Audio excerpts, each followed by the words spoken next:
शाहरुख खान की मूवी का ये डायलॉग आप लोगों ने सबने सुना होगा कि किसी भी चीज़ को अगर शिद्दत से चाहो तो पूरी कायनात उसको आपसे मिलाने में जुट जाती है। ये रियलिटी है। अगर आप लोग किसी चीज़ के बारे में सोते उठते बैठते नहाते धोते खाते पीते हर टाइम उसी चीज़ के बारे में सोचोगे तो वो चीज़ आप लोगों के पास आप लोगों को आती हुई नज़र आएगी और वो चीज़ जो है उस पर आप लोगों की कमांड होती हुई भी नज़र आएगी अगर वो कोई स्किल है। आज की डेट में कई सारे ऐसे महान प्लेयर हैं जिनके बारे में हम लोग बात करते हैं। सचिन तेंदुलकर साहब को हम लोग गॉड ऑफ क्रिकेट बोलते हैं, पर लेकिन क्या आप लोगों को पता है कि वो बंदा जो है अपनी नेट प्रैक्टिस भी इस लेवल पर ले जाकर किया करते थे जिस तरीके से कि वो एक फाइनल मैच खेल रहे हो। ये बिल्कुल ऐसे ही है जैसे मैं बोलूँ कि आप लोग कोई टेस्ट प्रैक्टिस कर रहे हैं एग्जाम से जस्ट पहले, बिल्कुल उसी एनर्जी के साथ में जैसे कि आप लोग एग्जामिनेशन हॉल में बैठे हो। तो ये होता है अपने आप को हर टाइम एक उस तरीके के जोन में रखना। किताब लेकर बैठकर इंसान 8 10 12 घंटे से ज़्यादा नहीं पढ़ सकता है, पर लेकिन पूरे टाइम उस चीज़ के बारे में सोचते रहना, उसको रिकॉल करते रहना, रिकॉल के थ्रू रिवीजन करते रहना, ये होती है रियलिटी में पढ़ाई कि आप लोग उसमें डूब जाते हो। आप लोग किसी इंसान को देखते हो कि 6 घंटे पढ़ रहा है, बैठ के 7 घंटे पढ़ रहा है, टॉप कैसे कर रहा है। वो किताब लेकर बैठ रहा है ओनली 6-7 घंटे, बाकी उसका माइंड 24 घंटे उसी की कैलकुलेशन में जुड़ा हुआ है कि ये चीज़ कैसे करनी है। उस चीज़ को रिवाइज कर लिया, उसको अच्छे से चीज़ों को किस तरीके से रिकॉल कर लिया, एग्जाम में क्या क्या चीज़ें अच्छे से मार्क्स लेकर आ सकते हैं। ये चीज़ आप लोगों को अपने अंदर भी लेकर आनी पड़ेगी और ये तब आएगी जब आप लोगों को पता होगा कि आप लोग क्या अचीव करना चाहते हैं। जब तक आप लोगों को ये नहीं पता है कि अचीव क्या करना है तब तक आप लोग ऐसे ही टाइम चलता रहेगा, वो जाता रहेगा और ज़िंदगी बढ़ती रहेगी और फिर से आप लोग उसी तरीके से तैयारी करते रहोगे जैसे पहले कर रहे थे।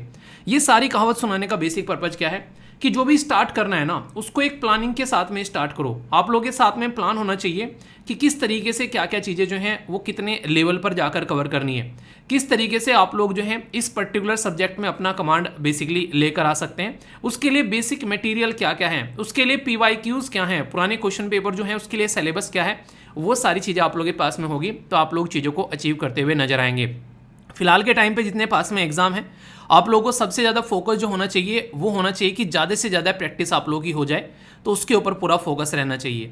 आज का ये जो लेक्चर है ये पूरे मार्च महीने का निचोड़ आप लोगों के सामने में लेकर आ रहा हूँ। इसमें जो भी इंपॉर्टेंट न्यूज़ हैं चाहे वो किसी भी सेक्शन से क्यों ना हो, चाहे वो इंपॉर्टेंट जो इंडेक्स या फिर रिपोर्ट है या फिर अवार्ड है या फिर इकोनॉमी की न्यूज़ है, पॉलिटी की न्यूज़ है या फिर डिजास्टर मैनेजमेंट या फिर डिफेंस, साइंस एंड टेक, जो भी इंपॉर्टेंट जो न्यूज़ होगी वो मैं यहाँ पर कवर करूँगा एक सिंगल वीडियो के अंदर में। कई सारे बच्चे जो हैं इस वीडियो को कई सारे पार्ट्स में देखते हैं, पर लेकिन मैं ये बोलूँगा कि आप लोग जो हैं तसल्ली में बैठकर जैसे मूवी देखते हैं उस तरीके से देखते हुए चलिए, मज़े लेते हुए। चीज़ों को रटना मत, क्योंकि एक बार के समझने में चीज़ें समझ में नहीं आती है। अगर आप लोग मूवी को पेन और कॉपी लेकर बैठोगे कि हाँ इसका एक एक डायलॉग याद करना है तो कुछ भी याद नहीं रहने वाला है। इंजॉय करो, उस चीज़ को फील करने की कोशिश करो। जो भी चीज़ आप लोगों के सामने आ रही है उसको अंदर तक जाने दो कि हाँ ये चीज़ आखिर क्यों हो रही है, उसमें अंडरस्टैंडिंग डेवलप करने की कोशिश करो। चीज़ों को रटने से ज़्यादा अच्छा होता है चीज़ों को समझ लेना, और जब चीज़ें समझ में आ जाती हैं तो वो अपने आप स्वतः ही याद रह जाती हैं। तो कोशिश करो कि एक बार वीडियो सुनने के बाद में फिर रिविज़न कर लेना PPT के थ्रू या PDF के थ्रू, या फिर आप लोग वीडियो को फटाफट स्पीड में चलाकर आप लोग देख सकते हैं जिससे कि अच्छे लेवल पर आप लोगों की प्रैक्टिस हो जाए। ये जो पर्टिकुलर लेक्चर है इसकी जो PDF है आप लोगों को 2 जगह मिल जाती है। एक तो है आप लोगों के लिए टेलीग्राम जो कि स्टडी लवर वीर के नाम से है। 1,70,000 से भी ज़्यादा लोग यहाँ पर जुड़े हुए हैं, आप लोग जाकर डाउनलोड कर सकते हैं। और ये जो आप लोगों को सामने दिख रहा है ये SLV प्लानर, अपनी लाइफ को अगर आप लोग सॉर्टेड करना चाहते हैं तो पूरे 24 घंटे का ये प्लानर है। कैसे कैसे आप लोगों को ज़िंदगी में बेसिकली पर डे को कैसे आप लोगों को यूटिलाइज करना है, कितने गिलास पानी पीना है, अपने दिन को कितना रेट देना है, क्या क्या टू डू लिस्ट है, क्या क्या प्रायोरिटी वाले सब्जेक्ट हैं और कैसा आप लोगों का मूड है, ये सारी चीज़ें यहाँ पर बेसिकली मेंशन कर रखी है ताकि अपने आप को ट्रैक कर सको। तो पड़ोसियों को ट्रैक करने से ज़्यादा अच्छा है, रूममेट को ट्रैक करने से ज़्यादा अच्छा है, गर्लफ्रेंड बॉयफ्रेंड को ट्रैक करने से ज़्यादा अच्छा है कि अपने आप को ट्रेस करो और उससे आप लोगों की लाइफ जो है इंप्रूव होती है आप लोगों को नजर आएगी। तो एक तो यहाँ से जाकर आप लोग इसको बेसिकली डाउनलोड कर सकते हैं PDF को। दूसरा है एप्लीकेशन, उसका लिंक वीडियो के नीचे और पिन कमेंट में भी आप लोगों को मिल जाएगा। स्टडी लवर वीर के नाम से पूरा कंप्लीट एप्लीकेशन है जहाँ से जाकर आप लोग जो है इसकी PDF डाउनलोड कर सकते हैं। और जिस किसी ने अब तक देखा नहीं है एप्लीकेशन तो कुछ इस तरह का इंटरफेस आप लोगों को दिखाई देगा। जब इसमें आप लोग notes, PYQs and books and PDF के सेक्शन में जाओगे तो मंथली जो वीडियो है उसका PDF आप लोगों को यहाँ पर देखने को मिलेगा। UPSC EPFO की तैयारी कर रहे हैं तो यहाँ पर आप लोगों को PYQs मिल जाएंगे। UPSC की तैयारी कर रहे हैं तो यहाँ पर आप लोगों को जो है बेसिकली प्रीलिम्स और CSET के दोनों पेपर मिल जाएंगे। और अगर आप लोग बेसिकली सीरियस होकर APFC की तैयारी कर रहे हैं तो यहाँ पर आप लोगों को वीडियो लेक्चर भी आप लोगों को देखने को मिल जाएंगे और टेस्ट सीरीज भी है। इसी के साथ में में डेली प्रैक्टिस क्विज भी आते हैं यहाँ पर, जो कि आप लोग अपनी प्रैक्टिस को सही लेवल पर ले जा सकते हैं। ये जो प्रैक्टिस क्विज है इसमें वीकली टेस्ट भी होता है आप लोगों का, और फिर मंथली टेस्ट होगा, जिसमें सारी चीज़ें आप लोग अच्छे से अपनी प्रैक्टिस कर सकते हैं। तो ये सारी चीज़ें आप लोग एंजॉय कर सकते हैं सिस्टमेटिक वे में, अगर चीज़ों को आप लोग लेकर चलना चाहते हैं, अगर सीरियस कैंडिडेट आप लोग हैं तो इसका लिंक वीडियो के नीचे आप लोगों को मिल जाएगा, और फर्स्ट कमेंट में भी है, वहां से भी आप लोग इसको देख सकते हैं। आइए अब लेक्चर को आगे लेकर चलते हैं, ताकि एक एक पॉइंट जो है आप लोगों का क्लियर होता चले और पूरे महीने का करंट अफेयर जो है वो आप लोगों की मुट्ठी में हो। इसी के साथ में जो डाउट हो उसको पूछ लेना और फीडबैक जरूर देना। ओके दोस्तों, ये एक ऐसा सेक्शन होता है जो हमेशा आप लोगों का 1 नंबर पक्का करा कर जाता है। तो ये एक काफ़ी इंपॉर्टेंट सेक्शन है, खासकर प्रीलिम्स और वनडे टाइप एग्जाम के लिए। तो इसका जो न्यूज़ है उसके ऊपर हम लोग नज़र डालते हैं। इंटरनेट जो है वो एक ऐसा एरिया है जिसके बिना आज की डेट में इंसान की लाइफ जो है वो बोल सकते हैं कि पॉसिबल ही नहीं है। ये लेक्चर भी आप लोग बिना इंटरनेट के नहीं देख पाएंगे, अगर आप लोगों के पास में इंटरनेट नहीं है तो। अगर बात करूं आप लोगों से, जब फ्रीडम ऑफ स्पीच के बारे में हम लोग बात करते हैं तो उसमें भी जो इंटरनेट है उसको बहुत ही इंपॉर्टेंट पार्ट बताया गया है। मतलब अगर आप लोग संविधान के अंदर पार्ट 3 में जाएंगे, जो कि फंडामेंटल राइट है, आर्टिकल 12 से लेके आर्टिकल 35 तक का, इसके अंदर में आर्टिकल 19 है, जो 19 है यहाँ पर, वो freedom of speech and expression के बारे में यहाँ पर बातें करता है। तो इसके अंदर में आप लोगों को देखने को मिलेगा कि आप लोग जब फ्रीडम के बारे में बात करते हैं तो इंटरनेट भी आप लोगों की लाइफ का पार्ट जो है वो फ्रीडम की कैटेगरी में आता है। इंडिया ने टॉप किया है इंटरनेट शटडाउन में। अभी रिसेंटली ये एक रिपोर्ट पब्लिश की गई, यानी कि हमारे देश के अंदर में जो इंटरनेट है वो 84 बार इंटरनेट शटडाउन रहा लास्ट ईयर। अगर बात करें, अगर पिछले 5 साल का लगातार आप लोग देखोगे तो सबसे ज्यादा शटडाउन जो है वो 5 सालों में लगातार आप लोगों को हमारे देश में देखने को मिला, अगर उनका टोटल लगाकर आप लोग देखोगे। अगर बात करें ग्लोबल लेवल पर जो इंटरनेट शटडाउन रहा यहाँ पर 187 इंटरनेट शटडाउन देखने को मिले 35 कंट्री में। तो ये एक अलग डेटा हो गया कि हाँ इतने देश में इंटरनेट शटडाउन है। पर लेकिन एंड ऑफ अगर 2022 करें तो टाइग्रे जो इथोपिया वाला ये पर्टिकुलर रीजन है, देश की बात नहीं कर रहे हैं, पर्टिकुलर रीजन की बात कर रहे हैं। यहाँ पर जो 2+ ईयर हो गए फुल कम्युनिकेशन जो ब्लॉक आउट था यहाँ पर, वो एक अलग केस हो गया। पर नॉर्मल सिचुएशन में अगर आप लोग देखोगे तो हमारा देश जो है वो टॉप पर आप लोगों को देखने को मिलेगा। और इसमें बहुत बड़ा रीजन क्या है, वो है पूरा Jammu and Kashmir union territory के अंदर शटडाउन। जम्मू एंड कश्मीर के साथ साथ में अगर बात करें तो राजस्थान में भी अलग अलग टाइम पर आप लोगों को देखने को मिलेगा शटडाउन देखने को मिले। 12 अलग अलग ओकेजन पर यहाँ पर। वेस्ट बंगाल 7 टाइम यहाँ पर आप लोगों को देखने को मिला, यानी कि सबसे टॉप पर है जम्मू एंड कश्मीर, फिर राजस्थान, फिर वेस्ट बंगाल, जहां पर सबसे ज्यादा इंटरनेट जो है वो शटडाउन रहा। और जब इंटरनेट शटडाउन होता है उसके अगर इंपैक्ट भी आप लोगों से पूछ ले, अगर इंपैक्ट भी आप लोगों से क्वेश्चन में पूछ ले तो इकोनॉमिक इंपैक्ट होते हैं, क्योंकि आज की डेट में ओला, उबर, ये स्विगी, जोमेटो क्या है, इंटरनेट तो है आज की डेट में, इसके बिना काम ही नहीं चलेगा। इकोनॉमी का डायरेक्ट इंपैक्ट देखने को मिलता है, बहुत सारे लोगों की जॉब तक चली जाती है। पॉलिटिकल इंपैक्ट भी आप लोगों को देखने को मिलेगा। आज की डेट में हर एक चीज जो है वो इंटरनेट के साथ में कनेक्ट है। इवन हमारी पॉलिटिकल पार्टी के साथ में आप लोग कनेक्ट हो रहे हैं, वो अपना कैंपेन कर रहे हैं, उनसे हम लोग अपनी इश्यूज पूछ रहे हैं उनके सोशल मीडिया हैंडल पर हम लोग कनेक्ट हैं। ये सारी चीजें आप लोग यहाँ पर देख सकते हैं। इसी के साथ में सोसाइटी के ऊपर तो पड़ेगा ही पड़ेगा, ठीक है। नेक्स्ट यहाँ पर एजुकेशन, हेल्थ, ये सारे इंपैक्ट आप लोगों को देखने को मिलेंगे। तो यहाँ पर कहने का मतलब क्या है, ये सीधा सीधा इसका मतलब ये कि हर लेवल पर आप लोगों को इंपैक्ट पड़ता हुआ इसका नजर आएगा। तो इस स्टेटमेंट देकर भी आप लोगों से क्वेश्चन यहाँ पर पूछा जा सकता है। बाकी जो बताया है पार्ट 3 में संविधान के अंदर, ये बेसिक इंफॉर्मेशन है जो आप लोगों को यहाँ से याद जरूर रखनी है, ठीक है। इंपॉर्टेंट न्यूज आप लोग बोल सकते हो जब हम लोग बात करते हैं बेसिकली रिन्यूएबल एनर्जी के बारे में, जिसको आप लोग अक्षय एनर्जी बोलते हैं। तो कर्नाटक जो है बेस्ट यहां पर देखने को मिला रिन्यूएबल एनर्जी की कैटेगरी में। ऐसी रिपोर्ट प्रस्तुत की गई।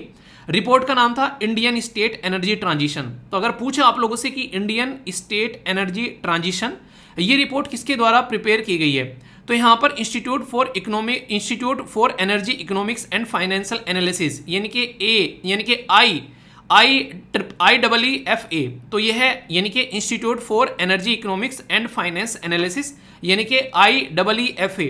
इसके साथ में मिलकर यहाँ पर जो EMBR, ये बेसिकली मिलकर यहाँ पर ये रिपोर्ट तैयार करते हैं। एनालाइज किया गया इनके द्वारा 16 राज्यों को अगर देखा जाए एक साथ में मिलाकर, तो 90% ऑफ इंडियन एनुअल जो पावर जो रिक्वायरमेंट है वो यहाँ से आप लोगों को देखने को मिलती है। और इनके द्वारा अलग अलग डायमेंशन में यहाँ पर इनको ट्रेस किया गया, ठीक ठीक है। एक तरीके से पॉलिसीज क्या है, किस तरीके से रेडी है, परफॉर्मेंस कैसी है, कैसे डिकार्बोनाइज कर रहे हैं। तो अलग अलग कैटेगरी में यहां पर इसके 4 बेसिकली इनके द्वारा डायमेंशन भी रखे गए। तो रिपोर्ट किसके द्वारा, रिपोर्ट का टाइटल क्या है, किसके द्वारा तैयार की गई और कौन कौन सी डायमेंशन है। तो ये एक इंटरेस्टिंग क्वेश्चन के तौर पर आप लोगों के सामने एग्जामिनर के द्वारा परोसा जा सकता है थाली में रखकर। तो अगर पता होगा तो कंफ्यूजन आप लोगों को नहीं होगा। तो इंपॉर्टेंट न्यूज है, ठीक है। ये काफी इंपॉर्टेंट है, खासकर एजुकेशन के पॉइंट ऑफ से अगर हम लोग बात करते हैं। अच्छा, हमारे संविधान के अंदर में जो एजुकेशन है वो कौन सी लिस्ट में रखा गया है, यूनियन लिस्ट, स्टेट लिस्ट या फिर कॉन्करेंट यानी कि समवर्ती सूची। आंसर आप लोगों को देना है।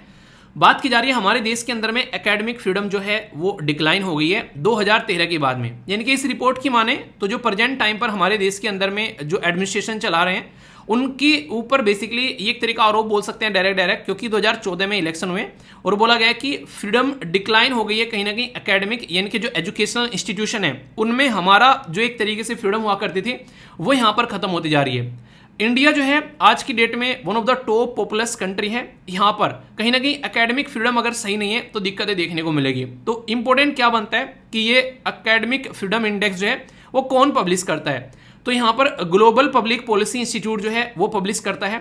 इसमें जो बेसिकली स्कोर तैयार किया जाता है उसमें 0 का मतलब है काफ़ी लो स्कोर है और 1 का मतलब है काफ़ी हाई स्कोर है। अब 0 से 1 तक का ये चेक कैसे करते हैं, इसमें इनके द्वारा जो इंडिकेटर है ये टोटल मिलाकर आप लोगों के सामने 5 इंडिकेटर ये दिखाए गए हैं, जिसमें सबसे टॉप पर आप लोगों को देखने को मिलेगा कि freedom to the research and the tech, यानी कि जो भी फ्रीडम है रिसर्च और टेक्नोलॉजी को लेकर वो कितनी है।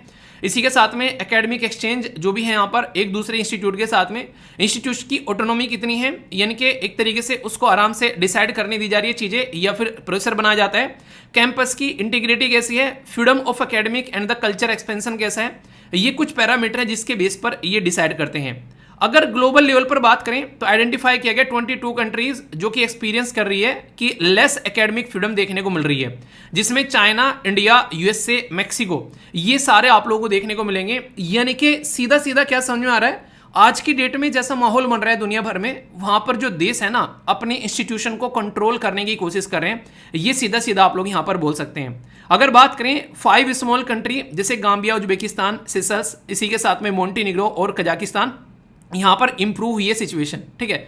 हमारा स्कोर जो है 0.38 है, लोअर देन द पाकिस्तान। ये मुझे पढ़कर काफ़ी इंटरेस्टिंग लगा एक तरीके से। और अगर बात करें यहाँ पर मतलब पाकिस्तान से भी कभी कभी ना मतलब कई सारे ऐसे इंटरनेशनल इंडिकेटर हैं वो कई बार ऐसा लगता है कि मजाक कर रहे हैं, मतलब मजाक कर रहे हो तुम, पाकिस्तान से भी नीचे, ये तो मतलब नहीं पच पाएगा यार, ठीक है। एक बार को बांग्लादेश बोल देते तो हम लोग पचा लेते, पर पाकिस्तान पचना मुश्किल हो जाता है, ठीक है। यूएसए से नीचे 0.79 है यूएसए की, और इंडिया की जो रैंक है ये है अमंग द बॉटम 30, यानी कि नीचे से टॉप करा दिया। आप लोगों को देखने को मिलेगा जब जब हम लोग यूएसए के साथ में नहीं रहते हैं या फिर वेस्टर्न वर्ल्ड के साथ में नहीं रहते हैं, हमारी जो रैंकिंग है अलग अलग इंडिकेटर में वो गिरना स्टार्ट हो जाती है। यानी कि इनका दोगलापन सामने आता है। उन्हें असनीर गौरव का डायलॉग की ये दोगलापन है, तो दोगलापन आप लोगों को यहाँ पर देखने को मिलेगा जो साफ साफ आप लोगों को दिखाई दे रहा है। चलो कोई नहीं, आप लोग एग्जाम पर फोकस करो। इस पर्टिकुलर इंडेक्स के बारे में बेसिक इन्फॉर्मेशन आप लोगों को बता दी मैंने, ठीक है। वुमेन इंपावरमेंट एग्जामिनर का इतना फेवरेट टॉपिक है कि उसको लगता है कि अगर इसका कोई टॉपिक मिल जाए तो मजा ही आ जाए, यानी कि इसके ऊपर क्वेश्चन पूछने ही पूछने हैं। तो अभी अगर पूछ ले कि जो वर्किंग लाइफ साइकिल है, वर्किंग अगर जो वुमेन है उनकी जो लाइफ साइकिल है उसके बारे में, इंडेक्स के बारे में बात करें तो इंडिया का स्कोर क्या रहा, तो 74.4 देखने को मिला इन द वर्ल्ड बैंक, यानी कि वर्ल्ड बैंक के द्वारा तैयार किया गया index on the life cycle of the working women, यानी कि जो काम करने वाली कामकाजी महिलाएं हैं उनकी लाइफ साइकिल के ऊपर यहां पर बात की जा रही है। तो women business and the laws 2023 report जो है ये यहां पर 9th सीरीज के एनुअल यहां पर एनालिसिस किया गया 190 कंट्री का, जो कि 8 इंडिकेटर यहां पर देखने को मिलते हैं। तो याद रखिएगा ये पर्टिकुलर इंडेक्स का नाम क्या है, ये है world business and the law 2023 report, world bank के द्वारा तैयार किया जाता है और 8 इंडिकेटर के ऊपर खेलता है। यानी कि अगर बात करें कि वुमेन को कितनी फ्रीडम है, मोबिलिटी, उनकी पेमेंट कैसी हो रही है, पेरेंटहुड कैसा है, यानी कि एक तरीके से किस तरीके से जो बच्चों को एक तरीके से पेरेंटिंग मिलती है, एसेट्स के नाम पर क्या उनके पास में प्रॉपर्टी है, यहाँ पर वर्क प्लेस पे जहां वो जाते हैं क्या शांति से अपनी जिंदगी को एंजॉय कर पाते हैं, मैरिज के हिसाब से अगर बात करें उनकी जिंदगी कैसी रहती है, बिजनेस में कितनी है और पेंशन कितनी मिल रही है। तो ये टोटल मिलाकर 8 इंडिकेटर जब इनके द्वारा चेक किए गए तो हमारी रैंक 74.4 इनके द्वारा निकाल कर रखी गई। तो ये भी एक अच्छा इंपॉर्टेंट इंडेक्स आप लोग यहां पर बोल सकते हैं, जो कि डायरेक्ट एग्जाम में क्वेश्चन आप लोगों के लिए बना सकता है, बड़ा ही प्यारा सा। अगर ग्लोबल लेवल पर आप लोग इसी रिपोर्ट की कुछ पॉइंट्स आप लोग यहां पर देखोगे तो आप लोगों को और चीजें समझ में आएगी, जैसे कि जो 14 जो स्कोर्ड है यहाँ पर perfect 100, Belgium, Canada, Denmark, France, Germany, Greece, Ireland, इसी के साथ में आइसलैंड, ये कुछ कंट्री है जैसे यहाँ पर लत्विया, लग्जमबर्ग, नीदरलैंड, पोर्चुगल, इसी के साथ में स्पेन, स्वीडन, इनकी अच्छा स्कोर रहा। पर लेकिन हमारा जो स्कोर है वो एवरेज से भी कम यहाँ पर देखने को मिला, जो ग्लोबल एवरेज है। 2.4 बिलियन महिलाएं जो वर्किंग एज है अराउंड द वर्ल्ड, वो आज की डेट में जो रहती हैं, उनके पास में एक तरीके से आप लोगों को कई बार अधिकार जो हैं वो इतने नहीं है जितने लोगों की कंपेयर में होते हैं। पर लेकिन कुछ अच्छी जगह है जहां पर यहाँ पर डू नॉट एक तरीके से grant them the same right of the man, यानी कि महिला और पुरुष में डिफरेंस एक तरीके से देखने को मिलता है। सस्टेनेबल डेवलपमेंट इंडेक्स मैंने कई बार पढ़ा है, उसके ऊपर एक स्पेशल वीडियो भी बना रखी है, चाहो तो आप लोग सर्च कर देख सकते हो। आप लोग को ये बताना है जब इसके बारे में हम लोग बात करते हैं तो सबसे इंपॉर्टेंट मुद्दा क्या निकल कर आता है कि उसमें भी इनइक्वालिटी के बारे में बात की जा रही है, यानी कि उनको भी पता है कि बहुत बड़ी प्रॉब्लम है। तो आप लोगों को बताना है कि कौन सा सस्टेनेबल डेवलपमेंट गोल जो है वो इनइक्वालिटी के बारे में बात करता है। एजुकेशन, हेल्थ, दो ऐसी चीज हैं, अगर बच्चे को सही टाइम पर सही तरीके से मिल जाए तो वो अपनी लाइफ तो सुधार सकता है, आने वाली जनरेशन की लाइफ भी सुधर जाती है। बच्चे को सपोर्ट प्रोवाइड कराना काफी ज्यादा जरूरी है। तो यूएन जो है इस चीज के ऊपर एनालिसिस कर रहा है और बोल रहा है कि ग्लोबल जस्ट अगर 4 बच्चों को देखा जाए तो उनमें से एक बच्चा है सोशल प्रोटेक्शन जिसको यहां पर मिल पाती है, यानी कि बहुत ही दर्द एक तरीके से दरिंदगी, एक तरीके से दरिद्रता वाली जिंदगी आज की डेट में लोग जीते हुए नजर आते हैं। गरीबी, भुखमरी, टाइम पर इलाज नहीं मिल रहा है, बच्चों को एजुकेशन नहीं मिल रही है और इसकी वजह से बहुत सारी प्रॉब्लम देखने को मिलती है ऑल ओवर वर्ल्ड में। अगर बात करें 26.4% जो बच्चे हैं आज के डेट में 0 से लेके 15 साल की एज के बीच में, उनको यहां पर जो है बेसिकली सोशल प्रोटेक्शन एक तरीके से आप लोगों को देखने को मिलेगी। रिमेनिंग 73.6 जो % है वो गरीबी, एक्सक्लूजन, मल्टी डायमेंशनल जो पॉवर्टी आप लोगों को देखने को मिलती है, बहुत सारी दिक्कतें देखने को मिलती है।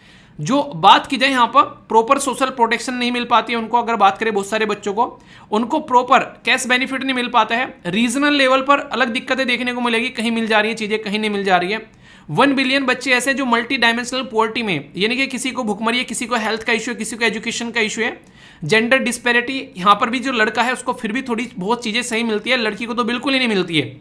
और चिल्ड्रन विद डिसेबिलिटी वो और ज़्यादा दिक्कत में रहते हैं, उनको तो जॉब भी नहीं देता है कई बार। तो ये बहुत ही बुरी कंडीशन है। जैसे मैंने यहाँ पर बताया था, कई सारे बच्चों ने, जैसे कि अभी मैंने आप लोगों से कुछ दिन पहले भी डिस्कस किया था कि जो एप्लीकेशन के ऊपर जो भी कोर्स आते हैं उसमें डिस्काउंट दिया जाता है, एक सपोर्ट प्रोवाइड कराई जाती है जो पर्सन विद डिसेबिलिटी है। मैं चाहता हूं कि कम से कम वो बच्चे पीछे न छूटे जिनका कोई सपोर्ट नहीं मिल पाता है, तो इसीलिए यहाँ पर ये सपोर्ट आप लोगों को देखने को मिलते हैं। तो अगर कोई भी प्रिपरेशन कर रहा है और एप्लीकेशन के ऊपर जुड़ा है तो ये सब तक आप लोग बातें जरूर पहुंचाना कि उनको यहाँ पर एक अच्छा सपोर्ट प्रोवाइड कराने की कोशिश की जाती है एसएलवी टीम के द्वारा भी, ताकि चीज़ें अच्छे से चल सकें।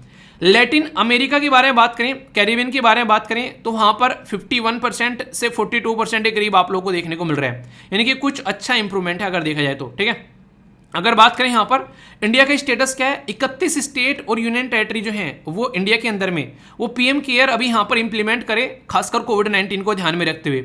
इसी के साथ में अगर बात करें, बहुत सारे बच्चे जो हैं हमारे देश में ऐसे हैं जिनके पेरेंट्स की अभी डेथ हुई, पर लेकिन बोला यह जा रहा है कि यहाँ पर 4302 बच्चे ऐसे हैं जो रिसीव कर पाए सपोर्ट इस स्कीम से, ओनली 4302 बच्चे पूरे देश के अंदर में। तो कई बार ये भी सोचने के लिए मजबूर होते हैं कि क्या रियलिटी में इतना ही काम करने के लिए स्कीम यहाँ पर चलाई गई थी, तो ये क्या उससे फायदा हो रहा है। तो ये पर्टिकुलर स्कीम है, ये पर्टिकुलर एक रिपोर्ट है जो कि यूनाइटेड नेशन के द्वारा प्रस्तुत की गई। इस पर्टिकुलर न्यूज के ऊपर स्टार लगा लेना। अब की बार बहुत ही ज्यादा इसके ऊपर हा हुल्ला भी हुआ, बहुत ही ज्यादा ये न्यूज में आया। बात की जा रही है सिप्री के बारे में। सिप्री है बेसिकली एक पर्टिकुलर ऑर्गेनाइजेशन जो कि डेटा प्रस्तुत करती है कि दुनिया भर में कहां कहां पर क्या क्या हथियार खरीदे जा रहे हैं, तो उसका डेटा जो है यहाँ पर वो सिप्री के द्वारा तैयार किया जाता है। तो इसी के चलते मैं आप लोगों को यहाँ पर इसकी बातें बता रहा हूँ ताकि आप लोग चीजों को समझ सको। सिप्री की फुल फॉर्म क्या है पहले तब तक आप लोग कमेंट बॉक्स में लिख दो, फिर मैं आप लोगों को बताता हूँ कि पूरा मुद्दा क्या है। अभी पहले आप लोगों से अगर बात की जाए इसके बारे में, तो ग्लोबल आर्म ट्रांसफर की बात की जा रही है, वो डिक्रीज हो गया 5.1% 2013 से 17 के बीच में और 18 से 22 के बीच में। पर लेकिन यूएसए जो कि पहले दुनिया को बेचा करता था यहाँ पर लगभग 33% हथियार, यूक्रेन की जैसे ही लड़ाई हुई इसका हथियार बेचने का जो सौदा है वो 7% बढ़ गया। तो यहाँ से अंदाजा लगा सकते हैं रसिया जो है वो 22% बेचा करता था, तो 22 पे घटकर कितना आ गया, 16 पे आ गया। यानी कि रसिया को जो नुकसान हुआ है वो 6% का हुआ है। यानी कि ये समझो कि रसिया को यहाँ पर एक तरीके से वांदे लग गए और यूएसए के मजे आ गए। इसीलिए यूएसए नहीं चाह रहा है कि आज के डेट में रसिया और यूक्रेन की जो लड़ाई है वो इसी तरीके से चलती रहे, ताकि ये चीज़ें जो हैं वो मजे में आती रहे, ऐसा आप लोग समझ सकते हो। आम इंपोर्ट जो है पाकिस्तान का वो इंक्रीज हो गया लगभग 14%। ये तो हमारे साथ में बेसिकली खुन्नत खाए बैठे हैं, घर पे चूल्हा चले ना चले, रोटी मिले चाहे ना मिले, पर लेकिन हमारे साथ में इनको नोटंकी करनी है। आए दिन जो है ये हथियार एक तरीके से खरीदते रहते हैं और चाइना बहुत ही लार्ज स्केल पर इनको सप्लाई करता है। इनके 77% इनका सप्लाई माल जो है वो चाइना से आता है। देखिए एक इंटरेस्टिंग चीज़ बताऊं मैं आप लोगों को, हम लोग रसिया से हथियार खरीदते हैं, ये यूएसए को बिल्कुल भी ज़्यादा बुरा लगता नहीं है, क्योंकि उसको पता है कि जो हथियार इंडिया रसिया से खरीदेगा वो at the end of the day China के खिलाफ ही इस्तेमाल होंगे। ऐसे ही यहाँ पर चाइना क्या करता है, पाकिस्तान को हथियार बेचता है, तो इससे इसको फायदा भी होता है, इसको पता है कि इंडिया के खिलाफ ही इस्तेमाल करेगा यहाँ पर। तो ये ऐसे भी सिनेरियो, वैसे रसिया से यूएस से चिढ़ता है, बिल्कुल कट्टर दुश्मन है, पर लेकिन फिर भी क्या करेगा, इस चीज को लेकर वो नहीं रोक रहा है। क्यों? S-400 सिस्टम हम लोगों ने खरीदा, अपने दोस्तों तक के ऊपर उसने उस प्रतिबंध लगा दिया, पर इंडिया के ऊपर प्रतिबंध नहीं लगाए। ऐसे आप लोग यहाँ पर समझ सकते हैं, क्योंकि ये एक तरीके से इनडायरेक्ट वे में फायदा हो रहा है उसको। इंडिया का जो आम इंपोर्ट है वो 11% है टोटल ग्लोबल, यानी कि आधे में राम और आधे में गांव, आप लोगों ने सुना होगा। यानी कि जितना दुनिया में बेचा जाता है हथियार उसका 11% अकेले हम खरीदते हैं। वर्ल्ड बिगेस्ट इंपोर्टर है 2018 से लेकर 22 के बीच में अगर बात करें। टोटल इंपोर्टर जो है अभी डिक्रीज हो गया 11%, जो पहले खरीदते थे, फिर भी हम लोग टॉप पर बैठे हुए हैं। यानी कि 11% दुनिया का हमने हथियार खरीदा। दुनिया भर के जो हथियार थे जो हम लोग खरीद रहे थे उसमें से 11% हमारा कम भी हो गया, पर फिर भी हम लोग टॉप पर बैठे हुए हैं अगर आप लोग पीछे का आंकड़ा उठाकर देखोगे। आर्म सप्लाई सबसे ज्यादा जो कर रहा है इंडिया को वो रसिया लार्जेस्ट आर्म सप्लायर है, जो कि 64 कर रहा था पर 45 हो गया, फिलहाल उसकी खस्ती हालत हो रखी है। फ्रांस सेकंड लार्जेस्ट आप लोगों को देखने को मिलेगा और फिर यूएसए आगे यहाँ पर। यानी कि सबसे टॉप पर हम लोग को रसिया बेच रहा है माल, दूसरे नंबर पर फ्रांस बेच रहा है और तीसरे नंबर पर यूएसए बेच रहा है आज के डेट में। क्या हम भी किसी को यहाँ पर सप्लाई कर रहे हैं? आर्म सप्लाई फ्रॉम इंडिया तो हम लोग म्यांमार को सप्लाई कर रहे हैं। अभी आप लोगों ने देखा फिलीपीन के साथ में और भी कई सारे देशों के साथ में हमारी डील चल रही है, तो देखते हैं कितनी सक्सेस हो पाती है। बहुत ही अच्छे लेवल पर हम भी इस जो आर्म एक्सपोर्टर की कैटेगरी में आने वाले हैं अच्छे लेवल पर, क्योंकि हमारे यहाँ पर अभी मैन्युफैक्चरिंग का काम स्टार्ट कर दिया इंटरनली भी। सिप्री के बारे में भी आप लोग याद रख सकते हैं, जैसे मैंने बताया Stockholm International Peace Research Institute है, ये बात ही करता है कि भाई साहब पीस के लिए रिसर्च कर रहे हैं। 1966 में बनाया गया। पूरा फोकस यही है कि कैसे डेटा को इकट्ठा करना है, दुनिया के सामने रखना है, ताकि भाई साहब दुनिया में शांति आ सके। वरना एक दूसरे की टांग खींचने के लिए, एक दूसरे की टांग काटने के लिए, गर्दन कहीं खल्लास करने के लिए लगे हुए आज के में दुनिया में। बस अपना व्यापार चलता रहना चाहिए। उन्हें बहुत डायलॉग आप लोगों ने सुना होगा, गंदा है बहुत गंदा है पर क्या करूं मेरा धंधा है। तो वही बातें यहाँ पर देखने को मिलती है। यूएसए का तो बिल्कुल यही डायलॉग है, वो लड़ाता है सबको और उसके बाद में अपने हथियार बेचता है और पैसे कमाता है जब आके। एक इंडेक्स है जो कि नॉर्मली आप लोगों ने कई बार सुना होगा, इसको बोलते हैं IQ एयर। तो IQ एयर जो है यहाँ पर ये प्रिपेयर किया जाता है बेसिकली, मतलब वर्ल्ड एयर क्वालिटी जो रिपोर्ट है प्रिपेयर की जाती है IQ एयर के द्वारा। तो वर्ल्ड एयर क्वालिटी रिपोर्ट का नाम याद रखिएगा और IQ एयर प्रस्तुत करता है, ये बताता है कि कैसा आप लोगों का पोल्यूशन का लेवल है। तो हमारी जो दिल्ली है वो चौथे नंबर पर आप लोगों को यहाँ पर देखने को मिली। तो ये काफ़ी इंपॉर्टेंट है जिसके बारे में हम लोग ध्यान रख सकते हैं। मोस्ट पोल्यूटेड अगर कंट्री में बात करें तो चैड, इराक, पाकिस्तान, बहरीन और बांग्लादेश देखने को मिल रहा है। मोस्ट पोल्यूटेड सिटी में अगर आप लोग देखोगे तो लाहौर है पाकिस्तान की, इसी के साथ में आप लोगों को होटन चाइना की, भिवांडी राजस्थान और फिर दिल्ली आप लोगों को देखने को मिलेगा इंडिया का। यानी कि कैपिटल में अगर बात करें तो हमारी जो आप लोगों को पोजीशन जो है अच्छी खासी देखने को मिलेगी। ठीक है, इसी के साथ में मोस्ट पोल्यूटेड कैपिटल में अगर बात करें तो सेकंड नंबर पर है हम लोग मतलब ये थोड़ा सा सोचने वाली बात है यहाँ पर, क्योंकि हमारी जो कैपिटल है उसको एक तरीके से बोला जाता है कि यहाँ पर बीमार हो जाओगे अगर दिल्ली में जाकर रहोगे। मोस्ट पोल्यूटेड कैपिटल जो आप लोगों को देखने को मिलेगी वो है चैड की कैपिटल, जिसका नाम है एंजमेना। तो ये आप लोगों को यहाँ पर एग्जैक्ट लोकेशन है जो दुनिया में सबसे ज़्यादा पोल्यूटेड है। और दूसरे नंबर पर कौन है वो मैंने आप लोगों को बता दिया, वो है हमारे देश की कैपिटल यानी कि न्यू दिल्ली। तो वो दूसरे नंबर पर आप लोगों को मोस्ट पोल्यूटेड कैपिटल की बात की जा रही है, तो ये कंफ्यूज मत हो जाना इसमें आप लोग। ठीक है, बाकी अगर हमारे देश के अंदर में सिटी के बारे में बात करें तो भिवांडी राजस्थान के अंदर में आप लोगों को देखने को मिलेगी। कौन कौन है यहाँ से, कोई है SLV फैमिली मेंबर तो बताना जरूर। IQ एयर जो है स्विस का एयर क्वालिटी टेक्नोलॉजी कंपनी है जो कि यहाँ पर इसको प्रिपेयर करती है और बताती है दुनिया में कहाँ कहाँ पर क्या क्या दिक्कत है। तो पोल्यूशन के बारे में कुछ लिखने के लिए आ जाए तो बेसिक इन्फॉर्मेशन आप लोग याद रखिएगा। वैसे यहाँ पर ये जो IQ एयर जो इंडेक्स है, अगर उसके बारे में बात करते हैं तो यहाँ पर ये भी याद रखिएगा, एयर क्वालिटी का एक कैटेगरी हमारे देश में बेसिकली नापने के लिए स्टैंडर्ड भी तैयार किया गया है कि 0 से 50 के बीच में है, या फिर 51 से 100 के बीच में है, 101 से 200 के बीच में है तो गुड, सेटिस्फैक्टरी, मॉडरेट, 201 से लेके 300 पुअर, 301 से लेके 400 वेरी पुअर, और 401 से लेके 500 सीवियर कैटेगरी में आप लोगों को यहाँ पर देखने को मिलेगा। तो ये भी आप लोग यहाँ से अंडरस्टैंड कर सकते हैं। पानी हर जगह है पर पीने की एक बूंद नहीं है, इसके बारे में कई बार आप लोगों ने सुना होगा। तो इसी के चलते यूनाइटेड नेशन की वाटर कॉन्फ्रेंस होती है और वो इसके बारे में हमेशा बातें करते हैं कि क्या दिक्कतें देखने को मिल रही है। तो जब यहाँ पर UN की वाटर कॉन्फ्रेंस हुई, उसने एक बड़ी ही तकड़ी बात बोली। वो क्या थी कि दुनिया में 30% जो पॉपुलेशन है, यानी कि पूरी पृथ्वी के ऊपर जो 30% जो पॉपुलेशन है, यानी कि अगर पूरी पृथ्वी के ऊपर 100 लोग हैं तो उसमें से 30 लोग जो हैं वो फ्रेश वाटर की शॉर्टेज फील करेंगे, यानी कि पीने का ताज़ा साफ सुथरा पानी उनको देखने को नहीं मिलेगा। 58% जो पॉपुलेशन है उनको भी कंसर्न देखने को मिलेंगे। और सबसे खतरनाक जो डेटा है वो ये है कि 49 यानी कि लगभग 50% का आंकड़ा था 2014 में, 2022 में यानी कि ओनली 8 साल बाद ये आंकड़ा बढ़कर 61% यानी कि 61% हो गया। और अगर बात करें 17 कंट्री में यहाँ पर ये बहुत बड़ी दिक्कत देखने को मिलेगी।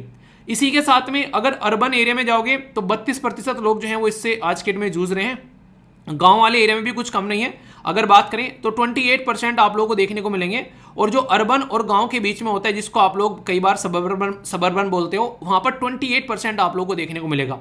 38% जो लोग हैं वो ग्रेटली अफेक्टेड है क्लाइमेट चेंज की वजह से, और 75% जो है वो मॉडरेटली अफेक्टेड है। ये तो दुनिया का आंकड़ा बताया मैंने आप लोगों को UN की जो वाटर कॉन्फ्रेंस का। अगर इंडिया के बारे में बात करूं तो हमारी तो सबसे बड़ी दिक्कत पता है क्या है, दुनिया की लगभग 16 से 17% पॉपुलेशन आप लोगों को हमारे देश के अंदर देखने को मिलेगी, पर लेकिन दुनिया भर का ओनली 4% फ्रेश वाटर पानी ही हमारे पास में है। यानी कि ये काफ़ी बड़ी समस्या है। दुनिया की जनता तो ज़्यादा है अगर कंपेयर करेंगे, पर पीने योग्य पानी जो है वो हमारे पास में काफ़ी कम है।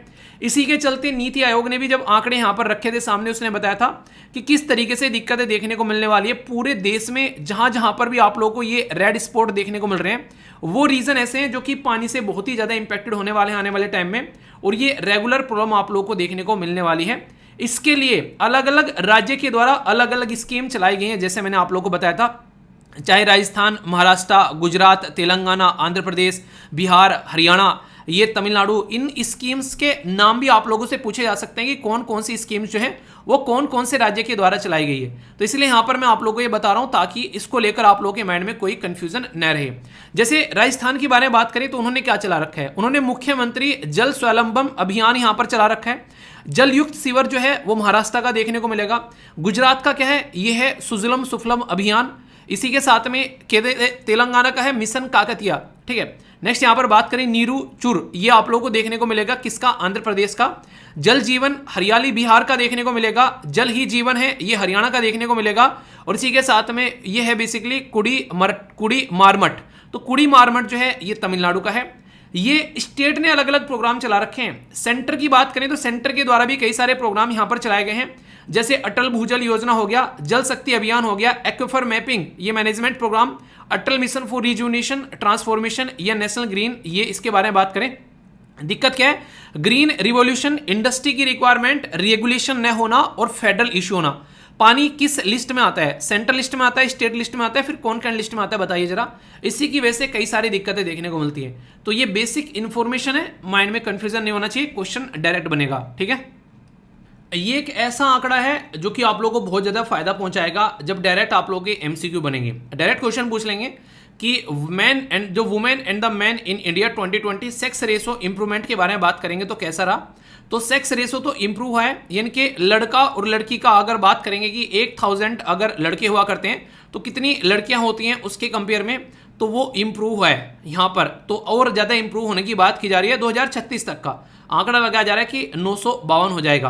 पर लेकिन फीमेल का पार्टिसिपेशन जो है वो स्टिल लो है, जो कि वर्क फोर्स के अंदर हम लोग बात करते हैं तो उसके ऊपर यहाँ पर ये डेटा है। यानी कि ठीक है पॉपुलेशन सही है, पर लेकिन उनको काम भी फीमेल को देना चाहिए। तो सेक्स रेशियो जो है वो इंप्रूव किया जा रहा है। लेबर फोर्स पार्टिसिपेशन जो है वो फिर भी अप टू द मार्क नहीं है। एज स्पेसिफिक फर्टिलिटी जो है वो अभी आप लोगों ने देखी कि दुनिया में हमारी जो पॉपुलेशन है वो सबसे ज़्यादा आप लोगों को बढ़ती हुई नजर आ रही है, तो उसके चलते फर्टिलिटी हमारी जो है फिलहाल कम है, पर लेकिन अगर बात करें चाइना से तो फिर भी ज़्यादा है। ठीक है, पॉपुलेशन ग्रोथ आप लोगों को पता ही है, सारा आंकड़ा दे रखा है, पर ये लाइन सबसे इंपॉर्टेंट है यहाँ पर जो कि आप लोगों को नहीं भूलनी है। एटलीस्ट ये कम से कम याद रखेगा, जो कि डायरेक्ट क्वेश्चन देकर यूपीएससी बड़ा खेलती है ऐसे पर्टिकुलर जो एक तरीके से इंफॉर्मेशन के साथ में। स्टार लगा लेना, इसके ऊपर कई बार डायरेक्ट क्वेश्चन आप लोगों को देखने को मिलता है, तो यहां पर डायरेक्ट पूछ लेंगे आप लोगों से किसके बारे में कि ग्लोबल टेररिज्म इंडेक्स 2023 जो है वो प्रस्तुत किया गया। आप लोगों से क्वेश्चन ये बन जाएगा कि ये पर्टिकुलर इंडेक्स जो है इसमें इंडिया की रैंक कितनी रही और किसके द्वारा ये प्रस्तुत किया गया। हमारी जो रैंक है 13 है, क्योंकि टेररिज्म से आप लोग समझ सकते हैं आए दिन हमारे देश में जो है हमारे जो सैनिक हैं उनकी जान जाती है। आप लोगों ने अक्सर देखा होगा ये हम लोग कितना ज्यादा इंपैक्टेड है। स्टार्टिंग में तो हम लोग चिल्लाते थे टेररिज्म टेररिज्म और कोई फोकस ही नहीं देता था। ग्लोबल टेररिज्म इंडेक्स जो है उसकी रिपोर्ट के हिसाब से बात करें तो institute for economic and peace जो है वो यहां पर इसको प्रस्तुत करता है। मेजर हाईलाइट क्या है कि ग्लोबल टेररिज्म जो है वो 9% कम हुआ है, तो ये अच्छी बात बोल सकते हैं। एक तो आपकी आज की डेट में देखोगे पाकिस्तान के अंदर रोटी नहीं मिल रही है प्रॉपर वे में, तो इसलिए उनको टेररिज्म फैलाने का बेसिकली काम नहीं मिल रहा है। एक तरीके से समझ सकते हैं आप लोग वहां पर कि उनके आकाओं के पास में पैसे खत्म हो गए।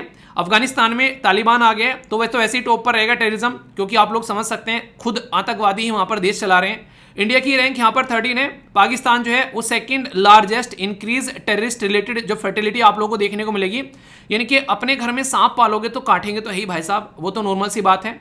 मिलिट्री के जो लोग हैं एटलीस्ट ये 55% और ऑल कैजुअलिटी जो आप लोगों को देखने को मिलती है, यानी कि यहाँ पर मैक्सिमम जो है मिलिट्री के लोग जो है उनकी जान जाती है। साउथ एशिया जो है वो रीजन है वर्स अफेक्टेड जो इस ग्लोबल टेररिज्म की वजह से। अगर लिस्ट भी आप लोग देखना चाहते हैं तो अफगानिस्तान टॉप पर है, आप लोग यहाँ पर देख सकते हैं। पूरा लिस्ट आप लोगों के सामने सारी की सारी है यहाँ पर, इस तरीके से आप लोग यहाँ पर इसको समझ सकते हैं। ठीक है, तो ये पूरी की पूरी लिस्ट आप लोगों के सामने दे दी है, आप लोग देखते हैं। अगर आप लोग चाहते हैं कि हाँ समझे तो सही हम भी क्या क्या है, कौन कौन सा देश कहाँ पर है, तो बैठकर थोड़ा निहार लेना। और सबसे बड़े टेररिस्ट ग्रुप कौन सा है यहाँ पर जिसने टॉप किया, वो है इस्लामिक स्टेट, आप लोगों को पता है। इसी के साथ में अल शबाब ये देखने को मिलेगा, इस्लामिक स्टेट जो खोरासान प्रोविंस आप लोगों को देखने को मिलते हैं। ये कई सारे ऐसे ग्रुप के भी नाम है, टोटल 20 ग्रुप आप लोगों को यहाँ पर देखने को मिलेंगे। ठीक है, तो अपनी कंट्री की रैंक आप लोगों को मैंने बताई अभी यहाँ पर, उसको भी याद रखिएगा 13th रैंक पर है। हम बहुत ज्यादा इंपैक्टेड हैं इसकी वजह से, तो बेसिक डेटा है, क्वेश्चन बनेगा डायरेक्ट। ये हमारे देश का लोकल इंडेक्स आप लोगों को देखने को मिलेगा जिसको बोलते हैं नेशनल सैंपल सर्वे NSSO। इसके द्वारा अभी यहाँ पर बेसिकली काउंट किया गया, तो ये इनका निकल कर आया मल्टी इंडिकेटर सर्वे जिसको MIS बोला। तो याद रखिएगा नेशनल सैंपल सर्वे के द्वारा इसको निकाला गया।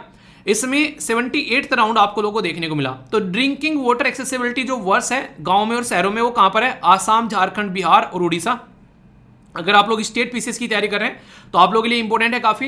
एक्सेस अगर बात करें एक्सक्लूसिव टॉयलेट के बारे में तो आप लोगों को देखने को मिलेगा बिहार, झारखंड, उड़ीसा यहाँ पर। ठीक है, इसी के साथ में यहाँ पर बात करें LPG कनेक्शन के बारे में, 70% ऑफ हाउस होल्ड फायरवुड जो एक तरीके से फायरवुड आज प्राइमरी सोर्स है छत्तीसगढ़, उड़ीसा, वेस्ट बंगाल, नागालैंड और मध्य प्रदेश के अंदर में। एजुकेशन, एम्प्लॉयमेंट और ट्रेनिंग के बारे में उत्तराखंड, उड़ीसा, केरला और दिल्ली जो एक तरीके से आप लोगों को यहाँ पर देखने को मिलेगा। तो ये डायरेक्ट क्वेश्चन अलग अलग टॉपिक से आप लोगों के लिए निकाले जा सकते हैं, तो इसलिए डेटा आप लोगों को एक जगह इकट्ठा प्रोवाइड करा दिया है। ठीक है, आप लोग कितने खुश हैं अपनी जिंदगी में? अगर मैं बोलूं कि 1 से लेके 5 तक के इंडिकेटर आप लोगों को देने हैं, यानी कि 5 में से कितने नंबर दोगे आप लोग अपनी खुशी को, तो बताइएगा जरूर। अपनी लाइफ को अगर आप लोगों को खुद को रेट देना पड़ जाए तो कैसे देंगे? बात कर रहा हूं यहां पर वर्ल्ड हैप्पीनेस रिपोर्ट के बारे में। सबसे पहले तो याद रखिएगा ये एक एनुअल पब्लिकेशन है, हर साल प्रस्तुत किया जाता है। किसके द्वारा? United nation sustainable development solution network के द्वारा, जिसको SDSN आप लोग बोलते हो। तो जो आप लोग की खुशी का जो ब्यूरो है वो UN रखता है। ये 6 ऐसे फैक्टर जिसमें देखता है कि सोशल सपोर्ट कैसी है, इनकम कितनी मिल रही है, हेल्थ के इशू तो नहीं है, फ्रीडम कितनी है, इसी के साथ में जेनरोसिटी कितनी है, एब्सेंस ऑफ द करप्शन कितना है यहाँ पर। तो ये कुछ ऐसे आंकड़े होते हैं जिसके बेस पर ये बताते हैं कि हाँ यार ये दिक्कतें हैं। जो स्कोर रहता है वो एवरेज निकाला जाता है 3 साल का, पिछले 3 सालों का स्कोर निकाल कर ये लेकर आते हैं। तो टॉप परफॉर्मर कौन है यहाँ पर? तो वो है फिनलैंड और डेनमार्क। ठीक है और ये 6ठी साल खुश है भाई साहब, घूमकर आना पड़ेगा इन देशों में, देखे तो कितने खुश हैं ये आइसलैंड देखने को मिलेगा, फॉलोड बाय। वर्स्ट परफॉर्म कौन है? अफगानिस्तान, आप लोगों को पता है, बेसिक सा रीजन है, तालिबान वहां पर। ठीक है, लेबनान, सीरिया, सेरिलियोन, इसी के साथ में जिम्बाब्वे, ये आप लोगों को देखने को मिलेगा। हमारी रैंक है 126। यानी कि 136 कंट्री में से हमारी रैंक जो है वो 126 है, यानी कि लगभग नीचे से टॉप कर दिया। इंटरेस्टिंग चीज़ आप लोगों को यहाँ पर देखने को मिलेगी, हमारी रैंक 126 है, हमसे ज़्यादा खुश लोग पाकिस्तान के अंदर में मैं वही बोल रहा हूँ, जहाँ पर खाने के लिए रोटी नहीं मिल रही है, श्रीलंका में जहाँ पर भुखमरी जो है हाईएस्ट लेवल पर है, वो हमसे ज़्यादा खुश हैं। ठीक है, अब हो सकता है कि ये पिछले साल का इन्होंने ज़्यादा आंकड़ा न लिया हो, अगले आने वाले टाइम में आंकड़ा लिखा लेंगे, पर लेकिन फिर भी इंडिया मतलब इतने दुखी हो गए यार, आप लोग ये खुद बताओ। ठीक है कि यहाँ पर हमारी रैंक इतनी गंदी डालते हैं निकाल निकाल के, आप खुद बताओ। मुझे तो वो वाला डायलॉग आता है यार, ये तो चीटिंग है, ठीक है भाई, मैं नहीं खेलता, ठीक है तो वाली फीलिंग आती है कई बार। ये भी रैंकिंग हर बार आप लोगों को देखने को मिलती है, इसमें 44 इंडियन प्रोग्राम जो है उनको फीचर किया गया है अमंग टॉप 100 इन क्यूएस वर्ल्ड यूनिवर्सिटी रैंकिंग 2023 के अंदर में।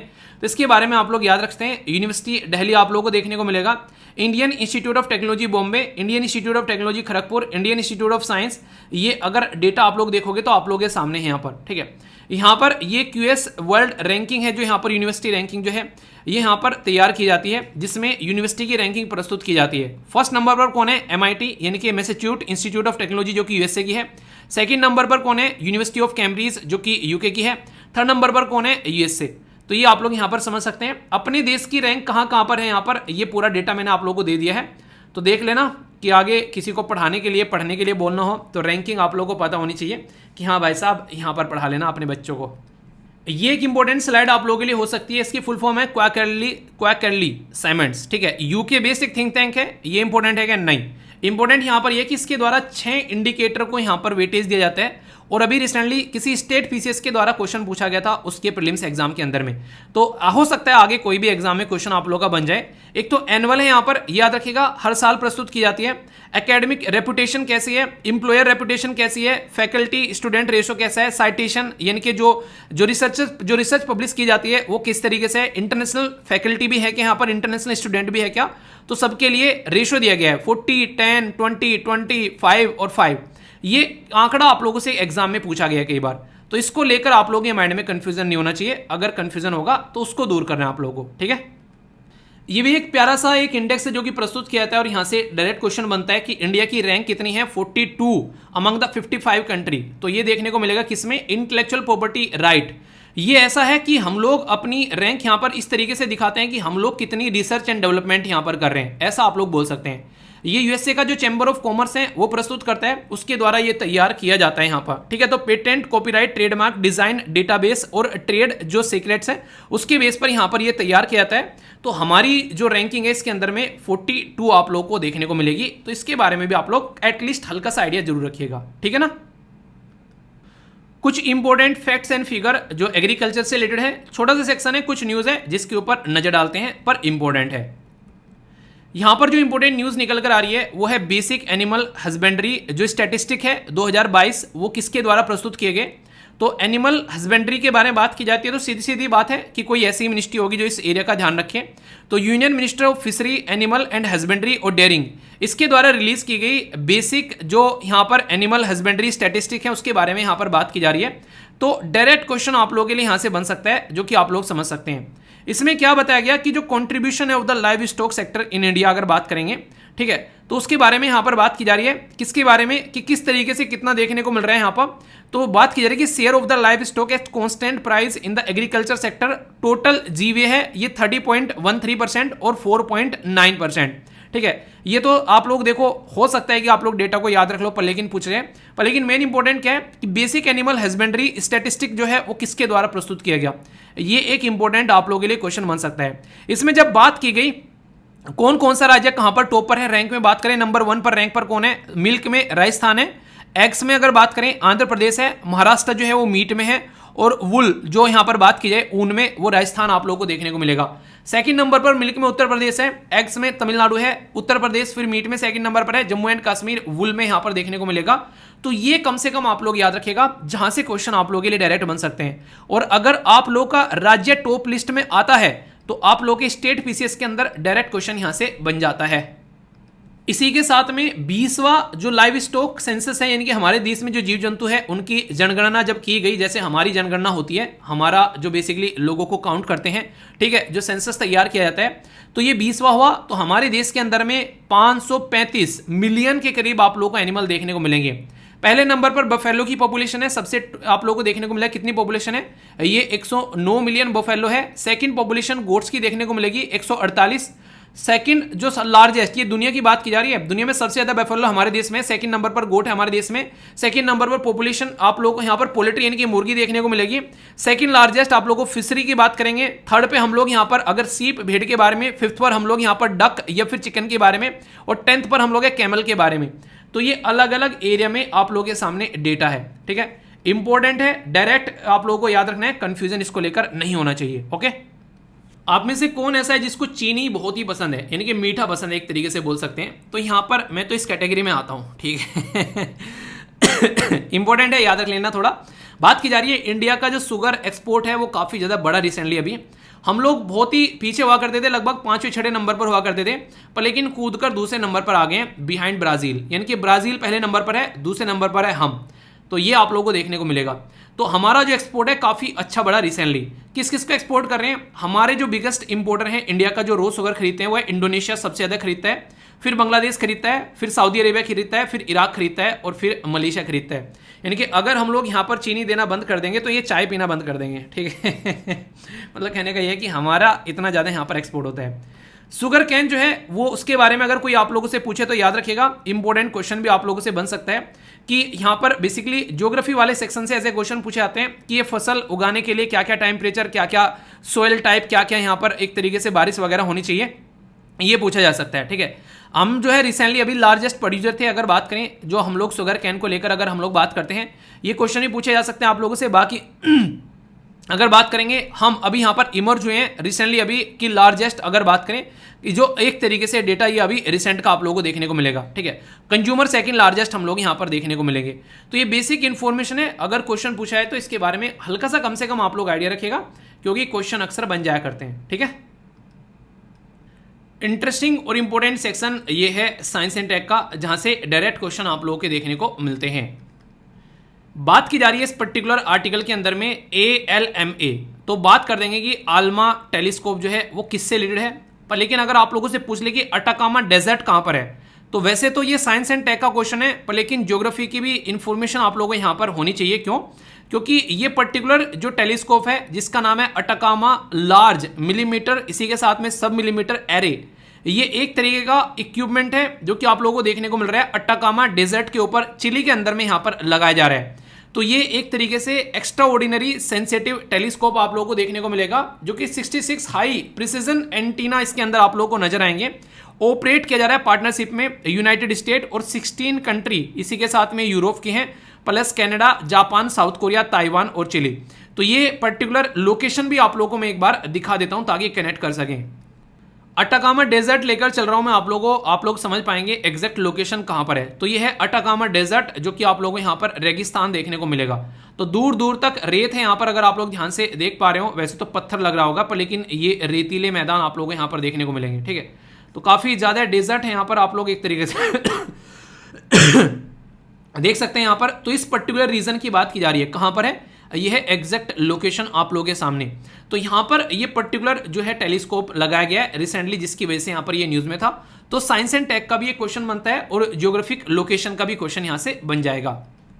डायरेक्ट क्वेश्चन यहां पर साइंस एंड टेक से बनता है जब इसरो के प्रोजेक्ट के बारे में बात आती है। तो यहां पर बात की जा रही है LVM के बारे में। ये क्या है, ये है सैटेलाइट लॉन्च व्हीकल, जिसका नाम है मार्क 3। ये बेसिकली पहले इसका नाम हुआ करता था GSLV, जिसका नाम चेंज कर दिया, पहले इसको जियो सिंक्रोनस सैटेलाइट लॉन्च व्हीकल बोला करते थे। नाम आप लोगों ने सुना होगा, बाहुबली के नाम से भी जानते थे। तो यहां पर अभी इस व्हीकल का नाम शॉर्ट फॉर्म में कर दिया कि लॉन्च व्हीकल मार्क 3। तो GSLV थर्ड स्टेज आप लोगों को देखने को मिलेगा, ये रॉकेट है जिसकी फर्स्ट स्टेज जो है वो सॉलिड फ्यूल देखने को मिलता है, सेकंड लिक्विड है और थर्ड है क्रायोजेनिक इंजन। ये डायरेक्ट क्वेश्चन आप लोगों से एग्जाम में बनता है कि कौन कितनी स्टेज का है और कौन कौन से फ्यूल यहां पर यूज किए जा रहे हैं। यहां पर सबसे बड़ी बात क्या है कि फर्स्ट डेडिकेटेड ये कमर्शियल सैटेलाइट प्रोजेक्ट था न्यू स्पेस इंडिया लिमिटेड का, जो कि रिसेंटली अभी नई नई ऑर्गेनाइजेशन बनाई गई है। 36 सैटेलाइट यहाँ पर जो कि नेटवर्क एक्सिस एसोसिएटेड आप लोगों को देखने को मिलेंगे, वन बैक जो कि ज्वाइंट वेंचर है यहाँ पर किसका, इंडिया की जो भारती ग्लोबल और यूके का, इनके द्वारा मिलकर इसको लॉन्च किया गया है। ठीक है, तो ये प्रोजेक्ट जो था आज की डेट में हमारे देश में सबसे सस्ते सैटेलाइट हम लोग लॉन्च कर पाते हैं, ये काफ़ी अच्छा है, इसलिए दुनिया भर के लोग जो हैं हमसे अपने सैटेलाइट लॉन्च कराते हैं। Satellite launch vehicle, augmented satellite launch vehicle, polar satellite launch vehicle और जियो सिंक्रोनस सैटेलाइट लॉन्च व्हीकल, तो ये अलग अलग आप लोगों यहाँ पर इसरो के जो पर्टिकुलर बेसिकली ये क्या है, एक तरीका ये सामान को ले जाने वाला आप लोगों को एक तरीका टेम्पो आप लोग बोल सकते हो, अगर नॉर्मल भाषा में समझने की बात करेगी, सामान एक जगह से ले जाकर दूसरी जगह पर ले जाना, ये टेम्पो में भर के घर का सामान ले जाते हैं। पर लेकिन यहाँ पे इज्जत से बात करने का, क्योंकि इसरो का व्हीकल है यहाँ पर, तो बहुत ही मेहनत से बनाया गया ये पर्टिकुलर सिस्टम आप लोगों को देखने को मिलेगा। वो समझाने के लिए टेम्पो बोलना अलग बात है, पर लेकिन रियलिटी में ये काफ़ी गर्व की बात है कि हमारे पास में इसरो का इतना शानदार तरीका सिस्टम है जो हम लोगों ने क्रिएट किया हुआ है। ये गर्व की बात है कि दुनिया भर में हमारा सीना चौड़ा करता है इसरो। ओके, सोते जागते उठते खाते पीते नहाते धोते क्लाइमेट चेंज क्लाइमेट क्राइसिस का नाम आप लोगों ने सुना होगा। इसमें सबसे बड़ा एक पर्टिकुलर ऑर्गेनाइजेशन है जिसको बोलते हैं IPCC, inter governmental panel on climate change. ये पर्टिकुलर एक रिपोर्ट निकाल के लाई जाती है दो लोगों के द्वारा मिलकर, एक तो है WMO, एक है UNEP यानी कि वर्ल्ड मीटरोलॉजिकल ऑर्गेनाइजेशन और यूनाइटेड नेशन इन्वायरमेंट प्रोग्राम, इनके द्वारा मिलकर यहाँ पर ये रिपोर्ट प्रस्तुत की जाती है। तो उसी के बारे में बात की जा रही है अभी। 6th असेसमेंट रिपोर्ट, इसको AR बोलते हैं, असेसमेंट रिपोर्ट। ठीक है, इसके द्वारा बात की गई कि ग्लोबल वार्मिंग जो है, मतलब वही बातें बता रहे हैं, कुछ नई बातें तो है नहीं, ठीक है, कि ग्लोबल वार्मिंग बढ़ रही है, कंट्रोल कर लो, इससे कंट्रोल नहीं की तो नहीं होने की। हाँ ठीक है, चल रहा है, आप लोग इसके ऊपर ज़्यादा ध्यान मत दो। आप लोग याद रखना कि इसका नाम क्या है, IPCC का, किसके द्वारा प्रस्तुत की जाती है रिपोर्ट और कौन से नंबर की रिपोर्ट है, ये एटलीस्ट आप लोगों को जरूर याद रखना है। और अगर आप लोग आंसर राइटिंग के लिए तैयारी कर रहे हो तो वहाँ पर ये की पॉइंट्स हैं जो आप लोगों के लिए बेसिकली पता होने चाहिए। ठीक है, बाकी कुछ और बातें, इसको 2007 में नोबेल पीस प्राइज दिया गया था, ये आप लोगों को पता होना चाहिए। 45वें वाइस प्रेसिडेंट थे USA के एल गोर, उनके साथ मिलकर इसको प्राइज दिया गया था। इसी के साथ में बता रहे हैं कि इतना कम आप लोगों को करना है। प्री इंडस्ट्रियल टाइम के हिसाब से बात करें, यानी कि जब इंडस्ट्रियल रिवॉल्यूशन चला था उसके हिसाब से बात की जा रही है। जो असेसमेंट रिपोर्ट है वो कैसे कैसे चल रही है, तो कुछ पार्ट इसका 2022 में रिलीज किया गया था, ये आप लोग याद रखिएगा। तो ऐसे ऐसे पैटर्न आप लोगों को यहाँ पर देखने को मिल रहा है। ठीक है, तो ये एक तरीके से डायरेक्ट क्वेश्चन आप लोगों से बन सकता है। कई सारी स्पेशल रिपोर्ट भी हैं इसकी, जो याद रखिएगा। बेसिक इन्फॉर्मेशन है, वर्ल्ड के लीडर जो होते हैं वो यहाँ पर चाहते हैं क्लैरिटी की कोई रिपोर्ट आए, तो ये अपनी रिपोर्ट प्रस्तुत करते हैं और बताते हैं कि सुधार लो, नहीं तो सुधार देंगे भाई साहब। ये चीज़ें चल रही हैं जो कि आप लोग यहाँ पर आइडिया रखिएगा थोड़ा। ठीक है, यहाँ पर हम लोग बात करेंगे डिफेंस के बारे में, जिसमें एक्सरसाइज वगैरह भी होगी और डिफेंस का जो प्रोक्योरमेंट होता है वो भी होगा, और इंटरनल सिक्योरिटी से रिलेटेड भी आप लोग की न्यूज़ देखने को मिलेगी। तो इंपॉर्टेंट है, डायरेक्ट क्वेश्चन कई बार बन जाते हैं। जो यहाँ पर इंपॉर्टेंट न्यूज़ बात की जा रही है ये है एक्साइज कोनकन के बारे में। तो एक्साइज कोनकन जो है ये डायरेक्ट आप लोगों से पूछा जा सकता है किसकी एक्साइज है। तो ये एक तरीके की जॉइंट मिलिट्री एक्साइज है इंडियन नेवी और रॉयल नेवी की, जो कि ब्रिटेन की है, उनके द्वारा 2004 में एक्साइज स्टार्ट की गई थी। इसमें आप लोग कोनकन शक्ति 2021, एक्साइज इंद्रधनुष जो कि एयरफोर्स की है, और एक्साइज अजय वॉरियर जो कि मिलिट्री की है, तो अलग अलग देखने को मिलेगी। कोनकन जो है ये ट्राई सर्विस ज्वाइंट एक्साइज आप लोगों को देखने को मिलेगी, जिससे इसकी इज्जत बढ़ जाती है, मतलब नेवी, एयरफोर्स और आर्मी। तो ये अभी कोनकन जो शक्ति थी वो एक ट्राई सर्विस एक्सरसाइज थी। कोनकन एक्सरसाइज, कोनकन के बारे में नहीं बात कर रहा हूं, जो कोनकन शक्ति हुई थी 2021 में उसके बारे में बात कर रहा हूं। तो दोनों में कंफ्यूज मत होना। एक्सरसाइज कोनकन 2023 की वो नेवी की है, पर लेकिन कोनकन शक्ति जो थी उसमें ट्राई सर्विस आ गई थी, यानी कि नेवी, एयरफोर्स और आर्मी सब उसके अंदर यहां पर इंक्लूड हो गए थे। तो बेसिक इंफॉर्मेशन है। ठीक है, हमारे देश में कोस्ट गार्ड जो है वो कोस्टल एरिया की रक्षा करने के लिए जाना जाता है। लगभग 7,500 किलोमीटर हमारी कोस्टल बाउंड्री है, उसमें यहाँ पर कैसे उसको प्रोटेक्ट करना है ये काम है कोस्ट गार्ड का। तो इसके द्वारा अभी यहाँ पर बात की जा रही है सर्च एंड रेस्क्यू से रिलेटेड बेसिकली कि किस तरीके से कंडक्ट किया जाए रीजनल लेवल पर। तो ये एक्सरसाइज सार एक्सरसाइज देखने को मिली कायकानाडा आंध्र प्रदेश के अंदर में। तो याद रखिएगा regional search and rescue exercise जो आंध्र प्रदेश के अंदर में देखने को मिली, रियल टाइम में कैसे चीज़ों को कंट्रोल कर सकते हैं। तो ये सर्च एंड रेस्क्यू यानी कि सर्च भी करना है और बचाना भी है, या फिर कोई दिक्कतें हैं तो उसको सुधारना भी है। ये किसकी एक्सरसाइज है, अगर डायरेक्ट आप लोगों से पूछे तो याद रखना ये इंडियन कोस्ट गार्ड की एक्सरसाइज है हमारे देश के अंदर में। कोस्ट गार्ड जो है वो कोस्टल एरिया को बेसिकली प्रोटेक्ट करने का काम करता है, ठीक है। तो नेवी को कोस्ट गार्ड के साथ में कंफ्यूज मत करना। कोस्ट गार्ड जो है वो अंदर की रक्षा करता है, नेवी जो है बाहर जाकर आप लोगों को देखने को मिलेगा आउटसाइडर एक तरीके से रक्षा करती हुई नजर आती है। मेनली अगर युद्ध की बात आए तो फिर नेवी आप लोगों को वहां पर जंग में कूदती हुई नजर आएगी, ठीक है। कई सारी एक्सरसाइज तो ऐसी होंगी जो कि नाम से आप लोग पहचान सकते हैं, पर लेकिन एग्जामिनर बड़े सियाणे हैं, आप लोगों को वो एक्सरसाइज नहीं देंगे जो कि नाम से आप लोग पहचान लें। जैसे यहाँ पर अगर बोल दे कोई FRINJEX के बारे में बताओ, तो आप लोग बोल दोगे कि फ्रांस और इंडिया की ज्वाइंट मिलिट्री एक्सरसाइज है, 1 मिनट में आप लोग पहचान लोगे। तो ये नहीं पूछेंगे, आप लोगों से पूछेंगे वरुणा, गरुड़ा, शक्ति, ताकि पता ही ना चल पाए किसकी है भाई साहब ये। तो वरुणा है नेवी की फ्रांस के साथ में, गरुड़ा है एयरफोर्स की, और शक्ति है आर्मी की। अभी जो आप लोगों को देखने को मिल रही है यहाँ पर, ये है मिलिट्री एक्सरसाइज जिसमें फ्रांस और इंडिया की ज्वाइंट मिलिट्री एक्सरसाइज आप लोगों को देखने को मिली तिरुवनंतपुरम केरला के अंदर में। पहली बार दोनों कंट्री की जो आर्मीज हैं, दोनों नेशन जो है वो एक दूसरे के सामने इस तरीके से यहाँ पर जो केरला के अंदर में देखने को मिले। ये इंटरऑपरेबिलिटी, कोऑर्डिनेट या फिर किस तरीके से एक दूसरे के साथ में कोऑपरेट कर काम कर सकते हैं अगर कल को कोई दिक्कत होती है। तो ये एक तरीके की टेस्ट प्रैक्टिस है, जैसे आप लोग अपने टेस्ट प्रैक्टिस करते हैं उसी पैटर्न में यहाँ पर ये भी प्रैक्टिस करते हुए नजर आते हैं। तो कंफ्यूजन नहीं होना चाहिए इसको लेकर। ये एक्सरसाइज है यहाँ पर, इसका नाम है पार्टनरशिप एक्सरसाइज। तो ये आप लोगों को यहाँ पर देखने को मिल रही है मैरीटाइम पार्टनरशिप एक्सरसाइज, बेसिकली आप लोग बोल सकते हो। तो एम भी लग जाएगा इसमें, मैरीटाइम। तो किसके साथ में है? फ्रांस की नेवी के साथ में है यहाँ पर ये। तो आप लोगों से पूछे कि जो MPX किसके साथ में, तो इंडिया और फ्रांस के साथ में है। कल को चलकर कोई दिक्कत होती है तो ह्यूमैनिटेरियन असिस्टेंस प्रोवाइड कराने की बात की जाती है रिलीफ के लिए, तो उसके लिए एक्सरसाइज आप लोगों को देखने को मिलेगी इंडिया और फ्रांस की एक्सरसाइज।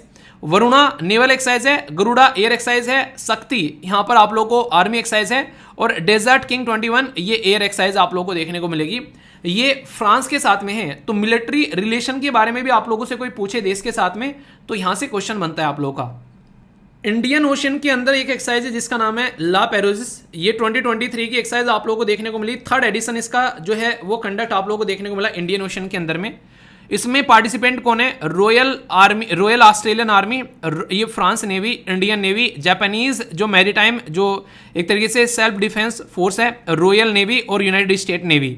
तो ये आप लोगों को देखने को मिली, कंडक्ट कराई गई फ्रांस के द्वारा। आप लोग बोलोगे इंडियन ओशन में फ्रांस एक्सरसाइज करवा रहा है फ्रांस का एक पर्टिकुलर आइलैंड है इंडियन ओशन के अंदर में, उसका नाम आप लोगों को बताना है। पहले मैंने कई बार बताया, देखता हूँ कौन कौन बताते हैं। तो इंडियन ओशन में अगर कुछ भी दिक्कत होती है, कोई ग्रुप बनता है, कुछ भी चीज़ें होती हैं, तो फ्रांस आप लोगों को वहाँ पर पार्ट जरूर नजर आएगा, क्योंकि उसकी टेरिटरी है इंडियन ओशन के अंदर में। तो बताइए उस टेरिटरी का नाम क्या है? और क्वेश्चन पूछा जा चुका है पहले भी, यहाँ से याद रखिएगा। बात करें 13th एडिशन अभी बोल्ड कुरुक्षेत्र, ये एक्सरसाइज यहाँ पर देखने को मिली। तो सबसे पहले तो क्वेश्चन ये कि किस किस के बीच में है ये एक्सरसाइज। तो 13वां संस्करण यहाँ पर अभी जोधपुर के अंदर देखने को मिला, सिंगापुर आर्मी और इंडियन आर्मी के बीच में। तो याद रखिएगा हमारे देश के अंदर जब कोई एक्सरसाइज होती है तो वो और भी इंपॉर्टेंट हो जाती है, क्वेश्चन बनने के चांसेस बढ़ जाते हैं। ज्वाइंट मिलिट्री ट्रेनिंग एयरफोर्स, इसी के साथ में ट्राइलेटरल मैरीटाइम एक्सरसाइज ये विद थाईलैंड, इसी के साथ में यहाँ पर अग्नि वॉरियर आर्मी की देखने को मिलेगी। जब ट्राइलेटरल की बात कर रहे हैं तो इसका मतलब इंडिया है, सिंगापुर है और यहाँ पर थाईलैंड भी आ गया। तो इस तरीके से ये एक्सरसाइज हैं जो कि आप लोगों के लिए काफ़ी इंपॉर्टेंट होती है। एनडीए सीडीएस की अगर तैयारी करते हैं वहाँ पर बड़ी फ्रीक्वेंटली यहाँ से क्वेश्चन बनते हैं, तो कन्फ्यूजन नहीं होना चाहिए। अभी हमारे देश के अंदर में डिफेंस एक्विजिशन काउंसिल जो है उसने प्रपोजल रखा 70,500 करोड़ का, जिसके अंदर में कई सारे डिज़ाइन और डेवलपमेंट की बात की गई कि हम लोग अपनी नेवी, आर्मी, एयरफोर्स, इसी के साथ में हिंदुस्तान एरोनॉटिक्स और medium space maritime diesel engine, ये कई सारी चीज़ें हम लोग यहाँ पर बनाएंगे और एक्वायर करेंगे ताकि अपने ही देश में हम लोग आत्मनिर्भर हो सकें। तो 70,000 करोड़ बहुत ही बड़ा आंकड़ा है, ये काफ़ी बड़ा है, अपने देश को एक्सपोर्ट हब बनाने में काफ़ी अच्छे से काम करेगा। डिफेंस एक्वाइजिशन काउंसिल के बारे में जरूर याद रखिएगा, किस मिनिस्ट्री के अंडर में आती है, कौन इसके हेड होते हैं। तो हमारे देश के जो डिफेंस मिनिस्टर होते हैं वो इसके हेड होते हैं, और कुछ भी खरीद फरोख्त वाली बात आती है तो इसके द्वारा क्लियर किया जाता है, जिसको डीएसी यानी कि डिफेंस एक्वाइजिशन काउंसिल के नाम से आप लोग जानते हैं। तो ये एक बेसिक इन्फॉर्मेशन है जो कि आप लोगों से क्वेश्चन की फॉर्म में भी पूछी जा चुकी है। ठीक है, इन्वायरमेंट और वाइल्ड लाइफ वाला जो सेक्शन है आजकल बहुत इंपॉर्टेंट हो गया है। जब से प्रीलिम्स के अंदर डायरेक्ट क्वेश्चन आप लोगों के पूछे जाते हैं, खासकर जब से आप लोग का यहाँ पर प्रीलिम्स जो है वो कॉमन देखने को मिलता है इंडियन फॉरेस्ट सर्विस का, उसके तहत यहाँ पर क्वेश्चन डायरेक्ट बनते हैं और कई सारे क्वेश्चन पूछे जाते हैं। यहाँ पर जो बात की जा रही है ये क्लाइमेट चेंज के बारे में बात की जा रही है, और उसका इम्पैक्ट जो है वो बात की जा रही है ओलिव रेडली टर्टल के ऊपर, यानी कि जो कछुए हैं उसके ऊपर यहाँ पर क्या इम्पैक्ट पड़ रहा है, इसके बारे में याद रखिएगा। ये क्वेश्चन भी आप लोगों से पूछा जा सकता है कि ये कहाँ पर है। ऋषिकुल्या, ये उड़ीसा के अंदर में एक एरिया है जहाँ पर आप लोगों को बहुत ज़्यादा कछुए जो हैं वो बच्चे पैदा करते हुए यहाँ पर नजर आएंगे। एक इंपॉर्टेंट टर्म जो रिसेंटली अभी पूछी गई एक एग्जाम में, इसका नाम है यहाँ पर अरीबाड़ा। तो अरीबाड़ा अगर पूछे इसका मतलब क्या है, जब बहुत सारे कछुए इकट्ठे होकर एक जगह यहाँ पर मास नेस्टिंग करते हैं, यानी कि एक साथ में बच्चे देते हैं, ठीक है, उस तरीके से आप लोग समझते हैं। तो यहाँ पर ये आप लोगों को इसको अरीबाड़ा का शब्द यहाँ पर इसका नाम दिया गया है। तो डायरेक्ट क्वेश्चन आप लोगों से फ्रीक्वेंटली ऐसे पूछे जाते हैं एग्जाम में। अगर दिमाग ज़्यादा ही खराब हो एग्जामिनर का तो कई बार साइंटिफिक नाम भी पूछ लेता है। तो लेपिडोचोलिस, ये एलुवेचिया, इसका नाम आप लोगों को देखने को मिलेगा। इसके बारे में नॉर्मली क्वेश्चन बन जाया करते हैं कि कहाँ कहाँ पर इसको कैसे रखा गया है। जैसे कि IUCN में इसको रखा गया वनरेबल की कैटेगरी में कि खस्ता हालत हो रखी है। इंडियन अगर वाइल्ड लाइफ प्रोटेक्शन के बारे में बात करें तो 72वां है यहाँ पर शेड्यूल फर्स्ट। CITES के बारे में बात करें तो अपेंडिक्स फर्स्ट में इसको रखा गया है। ऋषिकुल्या जो है ये आप लोगों को देखने को मिलेगा बेसिकली उड़ीसा के अंदर में। गिरिमिथा जो बीच है ये आप लोगों को भितरकनिका नेशनल पार्क है उसके साथ में कनेक्ट करके देख सकते हैं, और देवी रिवर इसी के साथ में कनेक्टेड है। ये ऐसे पॉइंट्स हैं जो कि काफ़ी इंपॉर्टेंट है। और ये कार्निवर है, यानी कि ये जानवर और फूल पत्तियां सब खाता है भाई साहब, ठीक है। तो ये इंसानों की तरह काम करता है, साग सब्जी भी खाते हैं और मांसाहारी भी हैं। तो इस तरीके से ये कछुआ जो है इंसानी प्रवृत्ति का है, कुछ कुछ ऐसा आप लोग बोल सकते हैं। हालांकि सब नहीं होते हैं वो अलग बात है, पर लेकिन थोड़ा सा याद रखिएगा।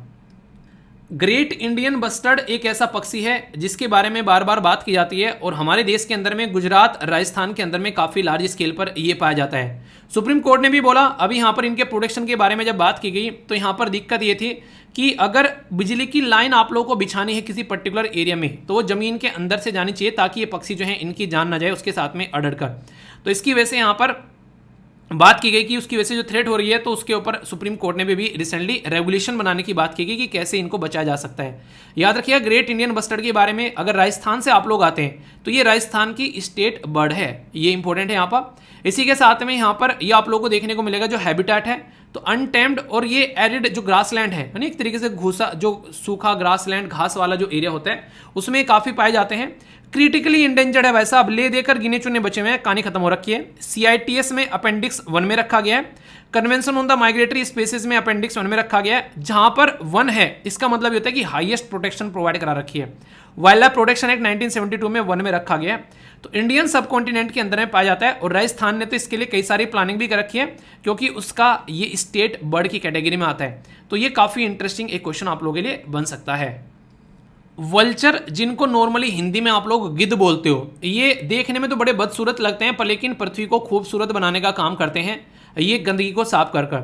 246 वल्चर जो है वो रिसेंटली अभी तमिलनाडु, केरला और कर्नाटका वाली रीजन में देखने को मिले, जो कि काफ़ी लंबे समय से इनकी संख्या देखने को नहीं मिल रही थी, जिसमें अलग अलग बताया गया कि व्हाइट रैम्प्ड वल्चर है या फिर लॉन्ग बेल्ड वल्चर है, ये रेड हेडेड वल्चर है, कितने कितने हैं उनके सबके नाम बताए गए हैं।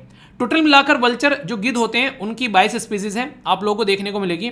इसमें से 9 स्पीसीज जो है वो इंडिया के अंदर में पाई जाती हैं। अगर आप लोग इनको याद रखना चाहते हैं तो इसकी पूरी स्लाइड जो है वो आप लोगों के सामने प्रोवाइड करा दी है, कन्फ्यूजन आप लोगों को इसको लेकर नहीं होना चाहिए।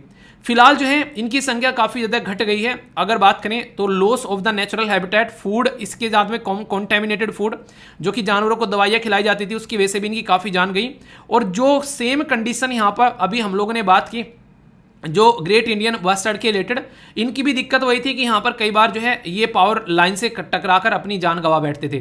तो ये काफ़ी ज़्यादा प्रॉब्लम देखने को मिलती है क्योंकि आज के डेट में इलेक्ट्रिसिटी के खंभे बड़े बड़ी लाइन इतनी ज़्यादा बिछा चुके हैं जिसकी कुछ हद नहीं है, जिसकी वजह से ये दिक्कत निकल कर आती है। तो ये ऑल ओवर इंडिया की प्रॉब्लम आप लोग को नजर आएगी। कोरल रीफ जो है वो कई बार न्यूज़ में रहते हैं पर लेकिन आप लोग एटलीस्ट इतना याद रखिएगा कि ऑस्ट्रेलिया के जो ग्रेट बैरियर रीफ है वो दुनिया में सबसे बड़े कोरल रीफ आप लोगों को देखने को मिलेंगे। 2300 किलोमीटर एरिया में जो ये फैले हुए नजर आते हैं। एग्जैक्ट आप लोग यहाँ पर देख सकते हैं। अगर इस तरीके से इसको नॉर्थ बोला जाएगा और इसको ईस्ट बोला जाएगा तो यहाँ पर नॉर्थ ईस्ट में ऑस्ट्रेलिया में आप लोगों को ये देखने को मिलेंगे। इनके बारे में याद रखते हैं। लगभग 4.6 बिलियन एनुअली यहाँ पर ये टूरिज्म भी जनरेट करते हैं और एम्प्लॉयमेंट भी जनरेट कर सकते हैं। यहाँ पर ये लगभग 60,000 लोगों को ये जॉब प्रोवाइड कराते हैं। तो इससे अंदाज़ा लगा सकते हैं कितना बड़ा आंकड़ा है ये न्यूज़ रिसेंटली बहुत ज़्यादा आप लोगों को देखने को मिली, बहुत ज़्यादा वायरल हुई। एक इंसान है उत्तर प्रदेश के अंदर में जो कि एक पक्षी को पाला करते थे। यहाँ पर स्टेट गवर्नमेंट के द्वारा उनसे पक्षी छीन लिया गया। बेसिकली आरिफ नाम था उनका।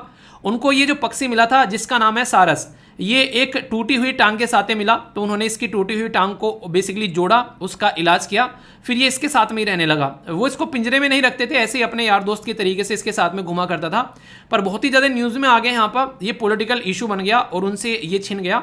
रीज़न क्या है इसका यहाँ पर, क्योंकि ये स्टेट बर्ड भी है यहाँ पर, तो उत्तर प्रदेश का स्टेट बर्ड भी है जिसको रेस्क्यू करने का काम यहाँ पर किया गया। ठीक है, तो यहाँ पर अगर बात करें तो यहाँ पर ग्रुस एंटीगोन, ये इसका साइंटिफिक नेम है, जो कि आप लोगों को पता होना चाहिए। ये इंडिया, साउथ एशिया और ऑस्ट्रेलिया में पाया जाता है। वाइल्ड लाइफ प्रोटेक्शन एक्ट के अंदर में ज़्यादा ऐसा नहीं कि बहुत ही दिक्कत है इनको, ये चौथी लिस्ट में आप लोगों को देखने को मिलेंगे शेड्यूल में, और IUCN में इनको वनरेबल कैटेगरी में रखा गया है।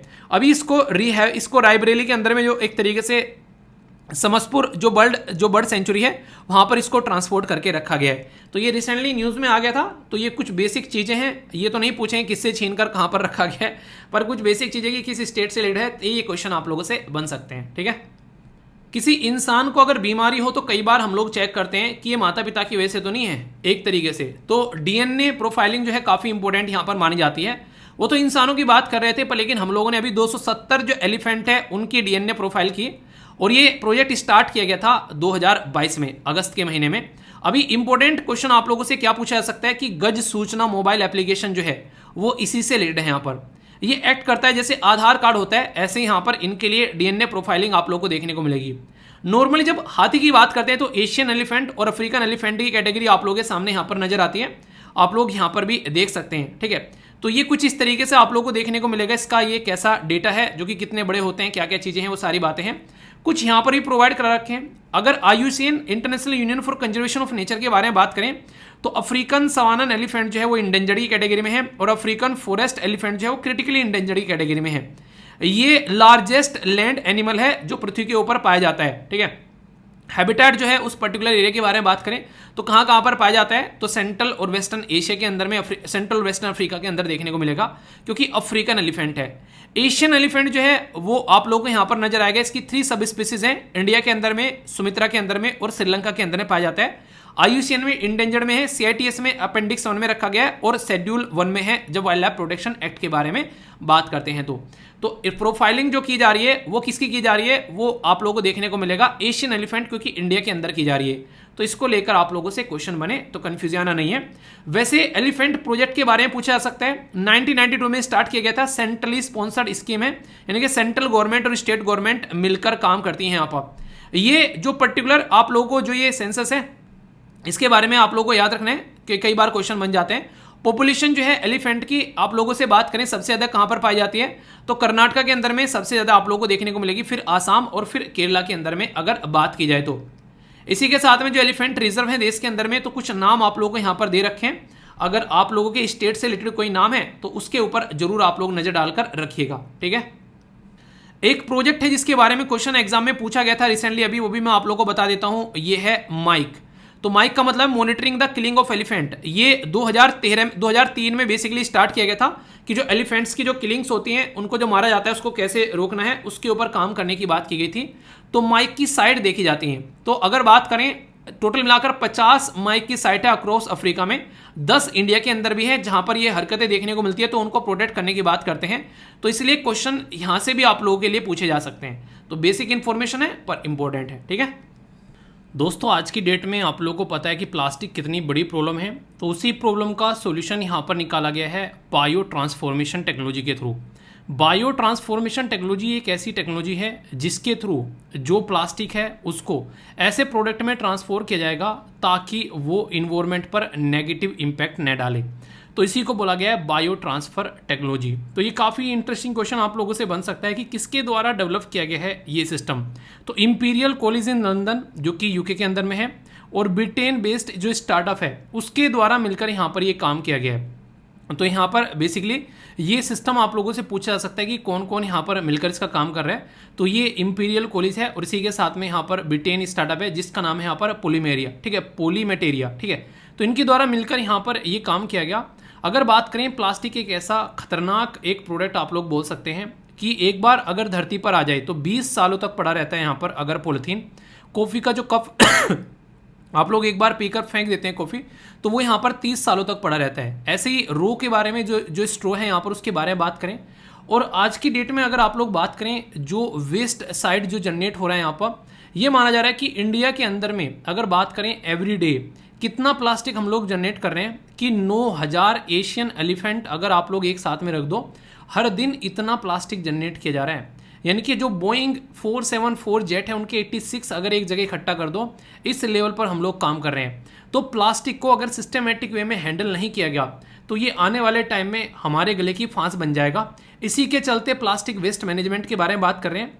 नेशनल डैशबोर्ड बनाया जा रहा है कि कैसे प्लास्टिक, खासकर जो सिंगल यूज प्लास्टिक होती है, मतलब जैसे स्ट्रो आप लोगों ने पिया और फेंक दिया, ये सिंगल यूज प्लास्टिक के अंदर में आता है। इसको कैसे हैंडल करना है अगर इसके बारे में बात की जाए, और इसी के साथ में बात की जाए तो 2022 में सिंगल यूज प्लास्टिक के ऊपर बैन इंपोज कर दिया गया।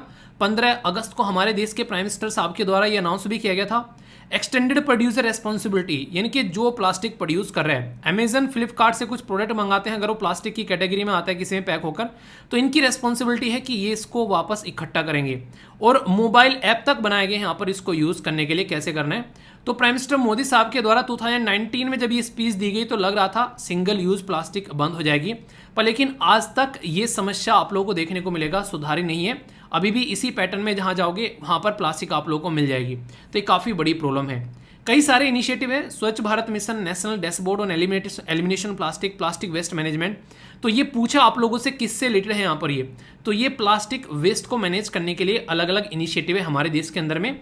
आंसर राइटिंग में जब आप लोग लिखेंगे तो वहाँ पर इंपॉर्टेंट क्वेश्चन इनसे बन सकता है, और प्रीलिम्स में भी डायरेक्ट आप लोगों से पूछा जा सकता है। Already plastic management amendment rule पर क्वेश्चन बन चुका है आप लोग का, तो यहाँ से भी आप लोग क्वेश्चन पूछा जा चुका है।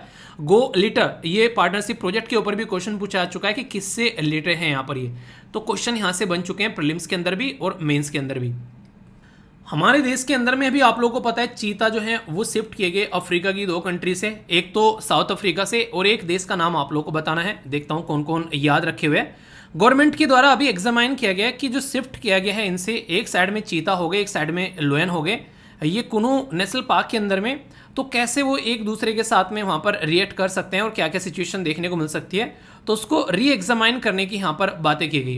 क्योंकि कंडीशन ये फंस जाती है कि जब कोई एक तरीके से एरिया में 2 ऐसे जानवर आते हैं तो आपस में पता चला लड़कर आपस में ही मर जाएं, उनके खाने के लिए इतना खाना पीना नहीं मिले जितना उनको रिक्वायरमेंट है, उसकी वजह से भूखे मर जाएं, बहुत सारे इशू यहाँ पर हो सकते हैं। तो गवर्नमेंट ने इसको फिर से री एग्जामाइन करने की बात की गई कि एशियाटिक जो लोयन है वो गिर जो नेशनल पार्क से, गुजरात कुनू से नेशनल पार्क में मध्य प्रदेश में जो डाले गए, तो उनको एक एनालिसिस की जरूरत है। अगर बात करें पर्शियन लोयन या फिर इंडियन लोयन, ये जो रिस्ट्रिक्टेड है टू द इंडियन रीजन में, ये स्लाइटली स्मॉलर होते हैं अफ्रीकन लोयन से।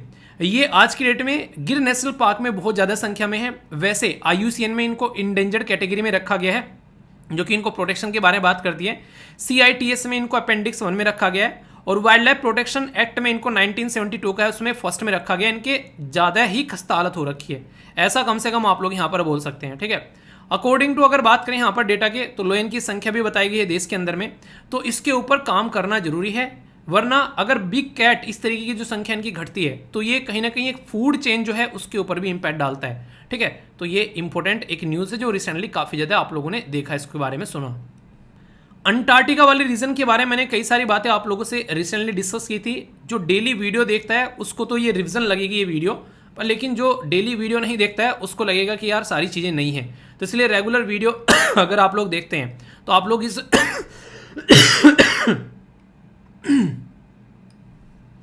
वीडियो काफ़ी अच्छे से एंजॉय कर पाएंगे। ठीक है, तो यहाँ पर मैरीन प्रोटेक्टेड एरिया के बारे में बात की जा रही है, जो कि प्रोटेक्शन प्रोवाइड कराता है यहाँ पर कुछ ओल या फिर कुछ पार्ट के अंदर में नेचुरल रिसोर्सेज के लिए। स्टेटस जो है यहाँ पर मैरीन प्रोटेक्टेड एरिया अंटार्कटिका वाले रीजन में, तो यहाँ पर आप लोगों को 2 देखने को मिलेंगे बेसिकली, जिसको बोलते हैं सदर्न ऑर्कने आइलैंड, और इसी के साथ में जो old type of fishing other than the scientific research यहाँ पर प्रोहिबिटेड है, और दूसरा है रोज सी। तो ये काफ़ी इंटरेस्टिंग क्वेश्चन आप लोगों से बन जाएगा इसके बारे में क्वेश्चन कि कहाँ पर पड़ता है यहाँ पर कि ऑर्कने आइलैंड, और इसी के साथ में रोज सी, ये अंटार्कटिका वाले रीजन में है, आर्टिक वाले रीजन में है, साउथ अमेरिका, नॉर्थ अमेरिका, कहीं भी आप लोगों से क्वेश्चन पूछा जा सकता है। तो ये एक बेसिक क्वेश्चन भी आप लोगों से यहाँ पर बन जाता है। ठीक है, इंडिया के अंदर बात करें तो 33 नेशनल पार्क और वाइल्ड लाइफ सेंचुरी है, जिसका अगर बात करें मैरीन प्रोटेक्टेड एरिया जो है वो लेस देन 4% आप लोगों को देखने को मिलेगा जो प्रोटेक्टेड एरिया है इंडिया के अंदर में। ठीक है, टोटल दुनिया की लगभग 17% पॉपुलेशन है इंडिया के पास में। 4% हमारे पास में क्या है, हमारे पास में ऐसा पानी है पीने योग्य, एक फ्रेश वाटर। और याद रखिएगा 4% ही यहाँ पर less than marine protected area भी है। उसके साथ में कनेक्ट कर भी आप लोग इसको याद रख सकते हैं। तो ये एक डायरेक्ट क्वेश्चन बनने वाला पोर्शन है आप लोगों के लिए। दोस्तों इंटरनेशनल रिलेशन और जो इंटरनेशनल न्यूज़ है वो बहुत ही ज़्यादा न्यूज़ में आप लोग कई बार देखने को मिलती है, किसी देश के साथ में किसके क्या रिलेशन चल रहे हैं, क्या पार्टनरशिप आ गई।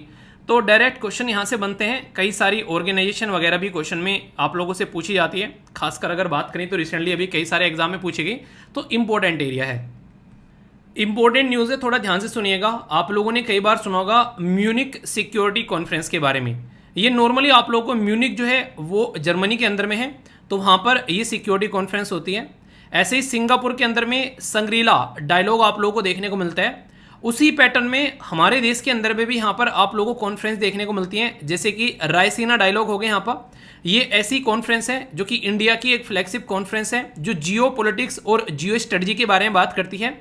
और ये ऑर्गेनाइज कराई जाती है मिनिस्ट्री ऑफ एक्सटर्नल अफेयर के साथ में मिलकर ऑब्जर्वर रिसर्च फाउंडेशन, जिसको आप लोग ORF बोलते हो। ORF के बारे में इतनी बातें आप लोगों को जरूर पता होगी कि कई सारे आर्टिकल्स जो हैं अलग अलग न्यूज़पेपर में इसके द्वारा पब्लिश किए जाते हैं, काफ़ी एनालिटिकल रहते हैं। ये जियो स्ट्रेटजी के बारे में बात करते हैं, इंटरनेशनल रिलेशन के बारे में बात करते हैं। अब की बार की जो थीम थी यहाँ पर ये था प्रोवोकेशन, अनसर्टेनिटी, इसी के साथ में ट्रुबुलेंस, लाइट हाउस इन द जो टेम्पसेट, इनके जो जो कंडीशन बन रही है उसमें भी किस तरीके से सॉल्यूशन निकाल सकते हैं आज के इस सिनेरियो में। इसी पैटर्न पर ये कॉन्फ्रेंस है जिसको बोला गया है ग्लोबल इंटेलिजेंस चीफ्स की जो कॉन्फ्रेंस है यहाँ पर। ये जो चीफ है ये किसके द्वारा ऑर्गेनाइज कराई गई, रो के द्वारा। रो एंड रिसर्च एनालिसिस है हमारे देश के अंदर की जो एक ऑर्गेनाइजेशन है। रो का नाम आप लोगों ने सुना होगा, कई सारी मूवीज भी आप लोगों ने देखी होगी जैसे ना टाइगर जिंदा है, ठीक है। तो ये क्या है, ये हमारे देश की बेसिकली ऑर्गेनाइजेशन है जिसके बारे में आप लोग याद रख सकते हैं। तो यहाँ से डायरेक्ट क्वेश्चन आप लोगों से पूछे जा सकते हैं, अगर आप लोग इसको थोड़ा सा ध्यान से पढ़ोगे तो ये आप लोगों के लिए काफ़ी इंपॉर्टेंट हो सकता है, ठीक है। तो इसके बारे में कुछ बातें बताता हूँ। पहले तो रिसर्च एंड एनालिसिस विंग बोलते हैं रो को। हमारे देश के अंदर में ये अंडरग्राउंड काम करते हैं। आप लोगों को पता है हमारे देश की सिक्योरिटी के लिए ये ऑर्गेनाइजेशन बनाई गई। इसका बेसिक पर्पज यही है कि कैसे देश को सिक्योर रखना है। तो धर्मो रक्षित रक्षित, तो ये इसका आप लोगों को देखने को मिलेगा कि किस तरीके से हम लोग को प्रोटेक्ट करना है बेसिकली अपने देश को। और यहाँ पर 1968 में इसको बनाया गया था, तो ये आप लोग याद रखिएगा इसके बारे में। ये किसके साथ में मिलकर, नेशनल सिक्योरिटी जो काउंसिल सेक्रेटरीट है उसके साथ में मिलकर ये फर्स्ट टाइम जो है जो 2022 में आप लोगों को देखने को मिली थी। तो ये मैंने म्यूनिक भी बता दिया, सिंगापुर का सिंग्रीला डायलॉग बता दिया, रायसीना डायलॉग बता दिया, कौन इसको ऑर्गेनाइज कराता है, और यहाँ से क्वेश्चन पूछा जा चुका है, ठीक है। और यहाँ पर ये आप लोग का नेशनल सिक्योरिटी कॉन्फ्रेंस वाला भी हो गया, ठीक है। तो कंफ्यूजन नहीं होना चाहिए। अभी यहाँ पर जो treaty on the high seas जो देखने को मिली उसके बारे में बात की गई, तो याद रखिएगा यहाँ पर सबसे पहले इस कन्वेंशन के बारे में आप लोगों को पता होना चाहिए। 1958 में जनेवा के अंदर में यहाँ पर कन्वेंशन हुआ ऑन द हाई सीज। तो यहाँ से स्टार्ट किया गया कि कैसे इसके बारे में हम लोग को चीज़ों को ध्यान रखना है। तो यहाँ पर इंटरनेशनल वाटर का जो डिवीजन होता है उसके बारे में मैंने आप लोगों को कई बार पढ़ाया भी है यहाँ पर, तो उसी के चलते यहाँ पर बात की जा रही है। तो what are the high seas, तो they make up the 2/3 of the world ocean. इसी के साथ में ये 95% जो अर्थ ऑक्युपाइड हैबिटेट है उसको यहाँ पर ये रिप्रेजेंट करते हैं, और लेस देन 1% ऑफ द जो सीज जो प्रोटेक्टेड है वो यहाँ पर इसको दिखाते हैं, यानी कि एक जोन आप लोग बोल सकते हैं। ये एक तरीका जो यहाँ पर देखने को मिलता है। तो part of the sea that are not included in the territorial water और इंटरनल वाटर उसको आप लोग हाई सी बोलते हैं, ठीक है। ये एरिया है बियॉन्ड द कंट्री एक्सक्लूसिव जो इकोनॉमिक जोन होता है उसके बाहर आप लोगों को देखने को मिलेगा। यहाँ पर आप लोग हाई सी देख सकते हैं, ठीक है। तो जो आप लोग का यहाँ पर एक्सक्लूसिव जोन है या आप लोग का इंटरनल जोन है उससे बाहर का जो एरिया होता है इसको हाई सीज बोलते हैं। तो इंटरनल वाटर और यहाँ पर जो टेरिटोरियल वाटर है वो नहीं आता है, तो इसको कैसे प्रोटेक्शन प्रोवाइड करानी है उसके ऊपर यहाँ पर ये पर्टिकुलर आप लोगों को एक ट्रीटी आप लोगों को यहाँ पर देखने को मिलेगी जो कि रिसेंटली अभी न्यूज़ में थी। एक पर्टिकुलर ग्रुप है जिसको बोलते हैं IBSA, जैसे India, Brazil, south Africa, I से इंडिया, B से ब्राजील, S से साउथ अफ्रीका। ये फोरम है यहाँ पर, एक ट्राइलेटरल एक ग्रुप है यहाँ पर जिसमें तीनों मिलकर काम करते हैं यहाँ पर। इसका कोई परमानेंट हेडक्वार्टर नहीं है, जैसे नॉर्मली G20 है जहाँ जाता है वहीं आसियाना बना लेता है, ऐसे ही इसका आप लोगों को पैटर्न देखने को मिलेगा। तो इसमें यहाँ पर बात की जा रही है कि आज की डेट में यहाँ पर काफ़ी अच्छे से काम किया जा सकता है इन देशों के द्वारा मिलकर। अगर मैप में देखेंगे तो ये आप लोगों को देखने को मिलेगा एशिया कॉन्टिनेंट में है, ये अफ्रीका कॉन्टिनेंट में है, और ये साउथ अमेरिका कॉन्टिनेंट में देखने को मिलेगा। हाई लेवल समिट जो हेड ऑफ द स्टेट यहाँ पर मिलते हैं। ज्वाइंट नेवल एक्सरसाइज है यहाँ पर जिसको IBSA MAR बोलते हैं। यानी कि IBSA, India, Brazil, south Africa. Maritime excise fund भी स्टैब्लिश किया गया था 2014 में, मैनेज किया जाता है एक तरीके से by the UN officer for the south cooperation के थ्रू। और यहाँ पर ईच मेंबर जो है वो कंट्रीब्यूट करते हैं 1 मिलियन पर एनम, ताकि इसको सस्टेन किया जा सके। तो ये एक तरीके से इंटरनेशनल ऑर्गेनाइजेशन के तौर पर भी आप लोगों से पूछा जा सकता है।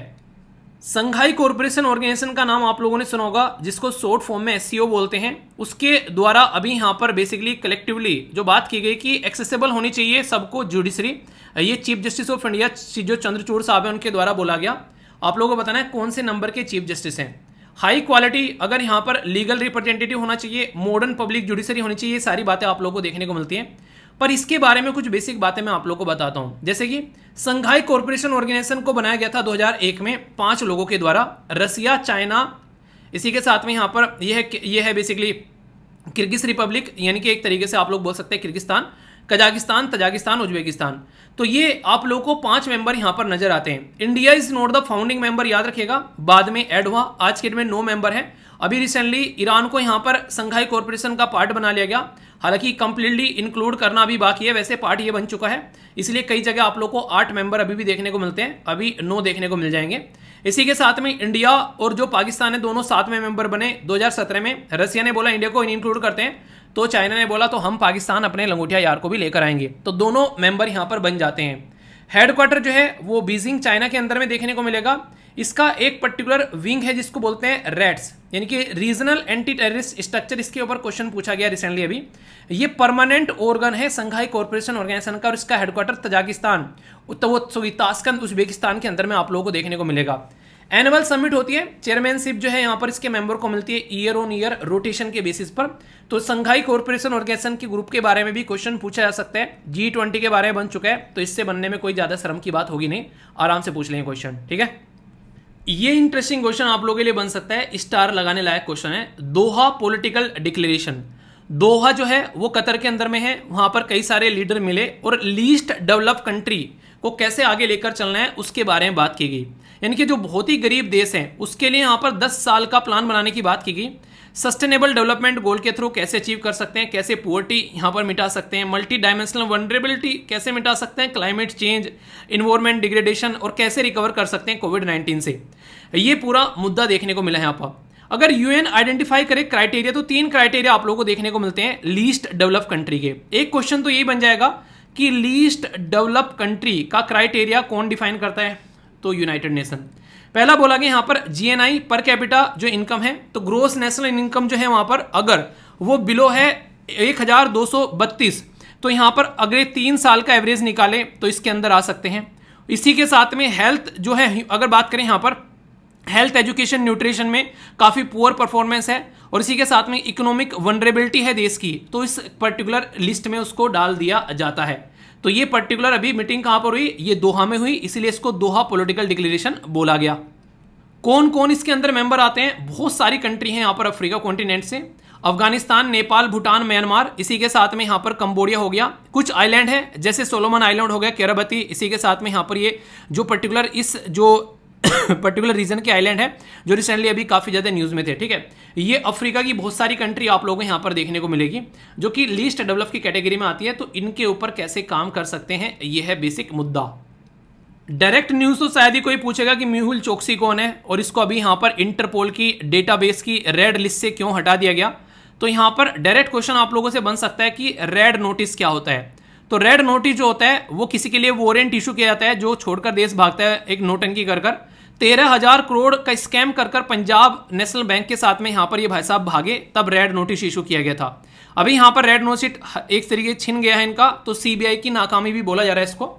ऐसा नहीं कि इंटरपोल बस एक ही नोटिस इशू करती है, इस समय आप लोगों को ब्लू नोटिस, ग्रीन नोटिस, ये आप लोगों को पर्पल नोटिस, येलो नोटिस, ये कई सारे नोटिस हैं। जैसे ब्लू नोटिस जो है वो एडिशनल इन्फॉर्मेशन के लिए यहाँ पर आता है, ऐसे ही यहाँ पर ग्रीन नोटिस जो है वो एक तरीके से वार्निंग देने के लिए आता है, येलो नोटिस जो है ये इस तरीके से मिसिंग पर्सन के लिए आता है, ब्लैक नोटिस जो है इन्फॉर्मेशन अनआइडेंटिफाइड बॉडी के लिए आता है। तो ये नोटिस होते हैं, इनके ऊपर क्वेश्चन आप लोगों से पूछा जा सकता है। किसके द्वारा प्रस्तुत किए जाते हैं, तो इंटरनेशनल पुलिस जो यहाँ पर है बेसिकली ऑर्गेनाइजेशन इंटरपोल के द्वारा ये प्रस्तुत किए जाते हैं। हमारी CBI जो है वो एक पार्ट है यहाँ पर इस पुलिस का, क्योंकि इंटरनेशनल लेवल पर अगर कोई केस जाएगा इंडिया की साइड से तो CBI देखेगी। तो ये बेसिक इंफॉर्मेशन है। इस न्यूज़ ने दुनिया भर को काफ़ी ज़्यादा इरिटेट किया जब हमारा हाई कमिश्नर यूके के अंदर में हमारा तिरंगा हटा दिया गया। तो उस टाइम पर ये काफ़ी ज़्यादा न्यूज़ सामने निकल कर आई। हालांकि फिर वहाँ पर हमारा झंडा जो है वो काफ़ी बड़ा पूरा शानदार तरीके से टांगा गया। हुआ क्या था, यहाँ पर प्रो खालिस्तानी जो प्रोटेस्टर थे उनके द्वारा हरकतें की गई।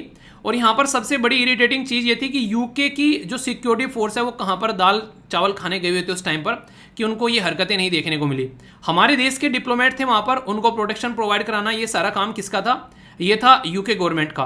तो Vienna convention on diplomatic relation की बात यहाँ पर की जा रही है। इसमें अगर बात करें तो क्या क्या चीज़ें आप लोगों को देखने को मिल सकती हैं।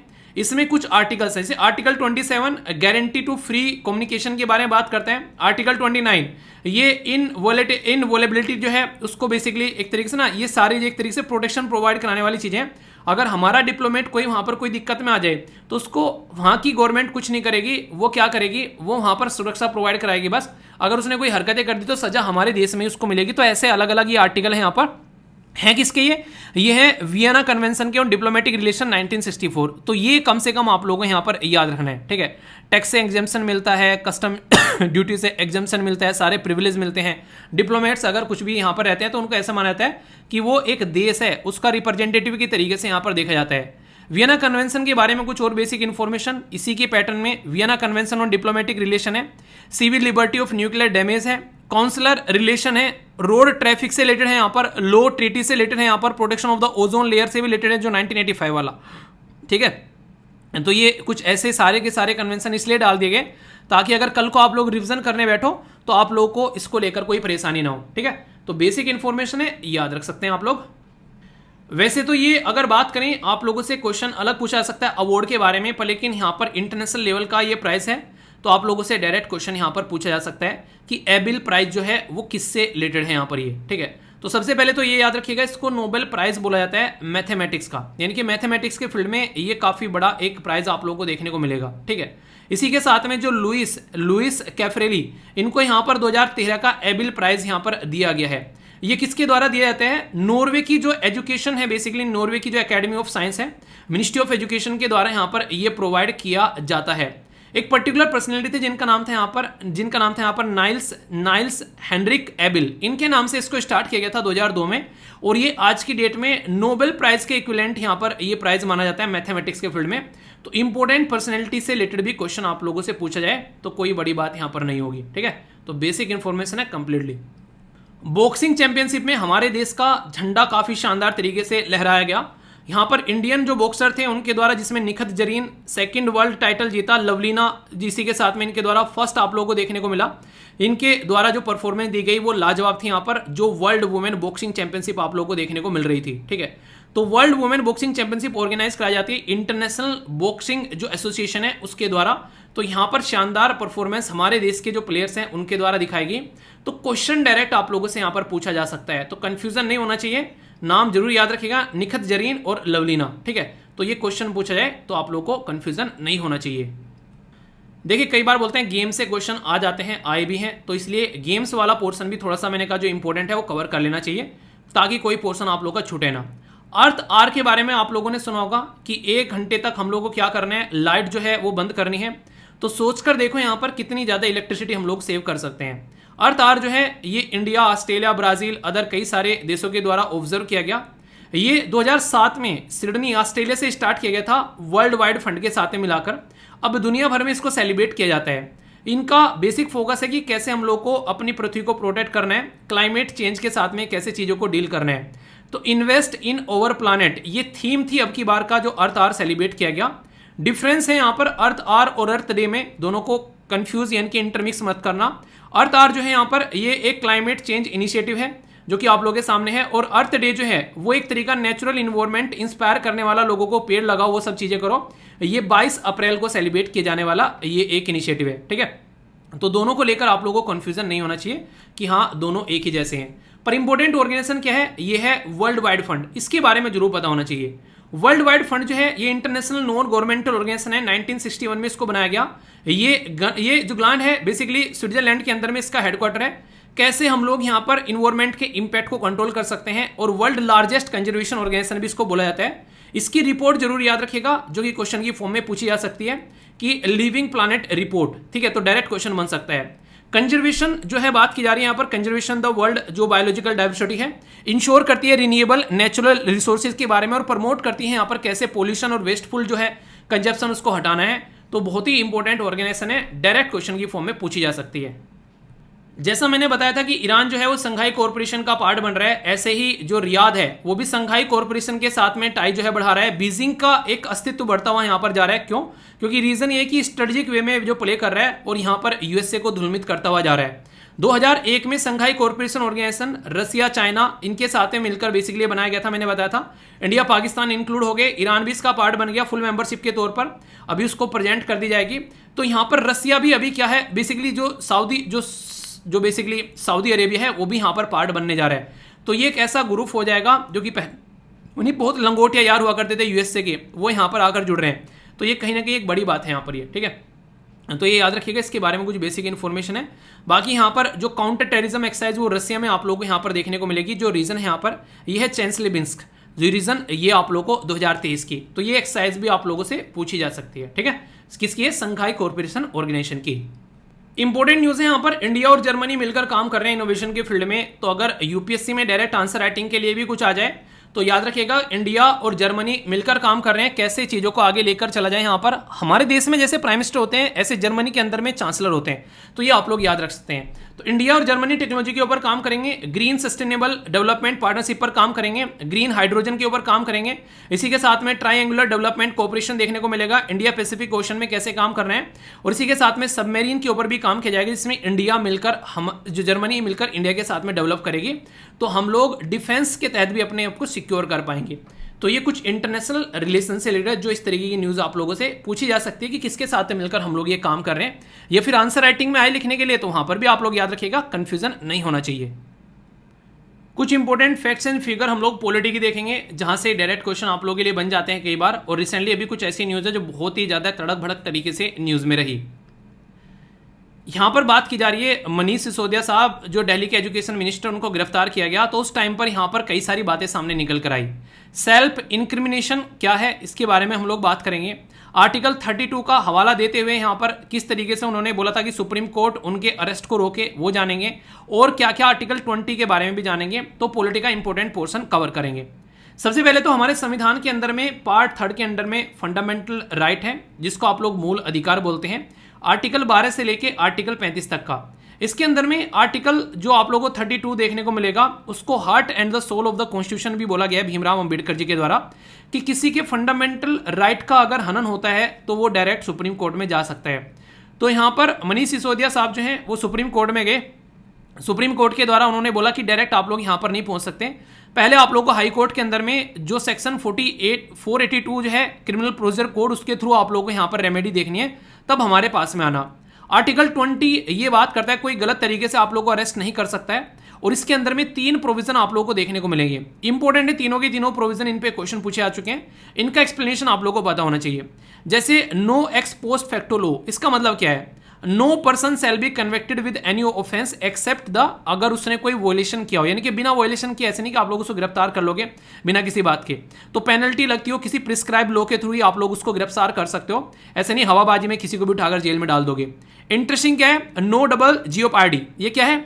ये बेसिकली मतलब है कि अगर मेरे से कोई एक्सीडेंट हो गया गलती से, मुझे सजा मिल गई 5 साल की, जेल काट कर आया हूं, इसका मतलब ये नहीं कि कल को निकल कर अपने घर पहुंचा, परसों फिर पुलिस से पकड़ के ले गई, फिर से 5 साल के लिए जेल में डाल दिया। भाई साहब एक बार काट ली सजा, अब नहीं।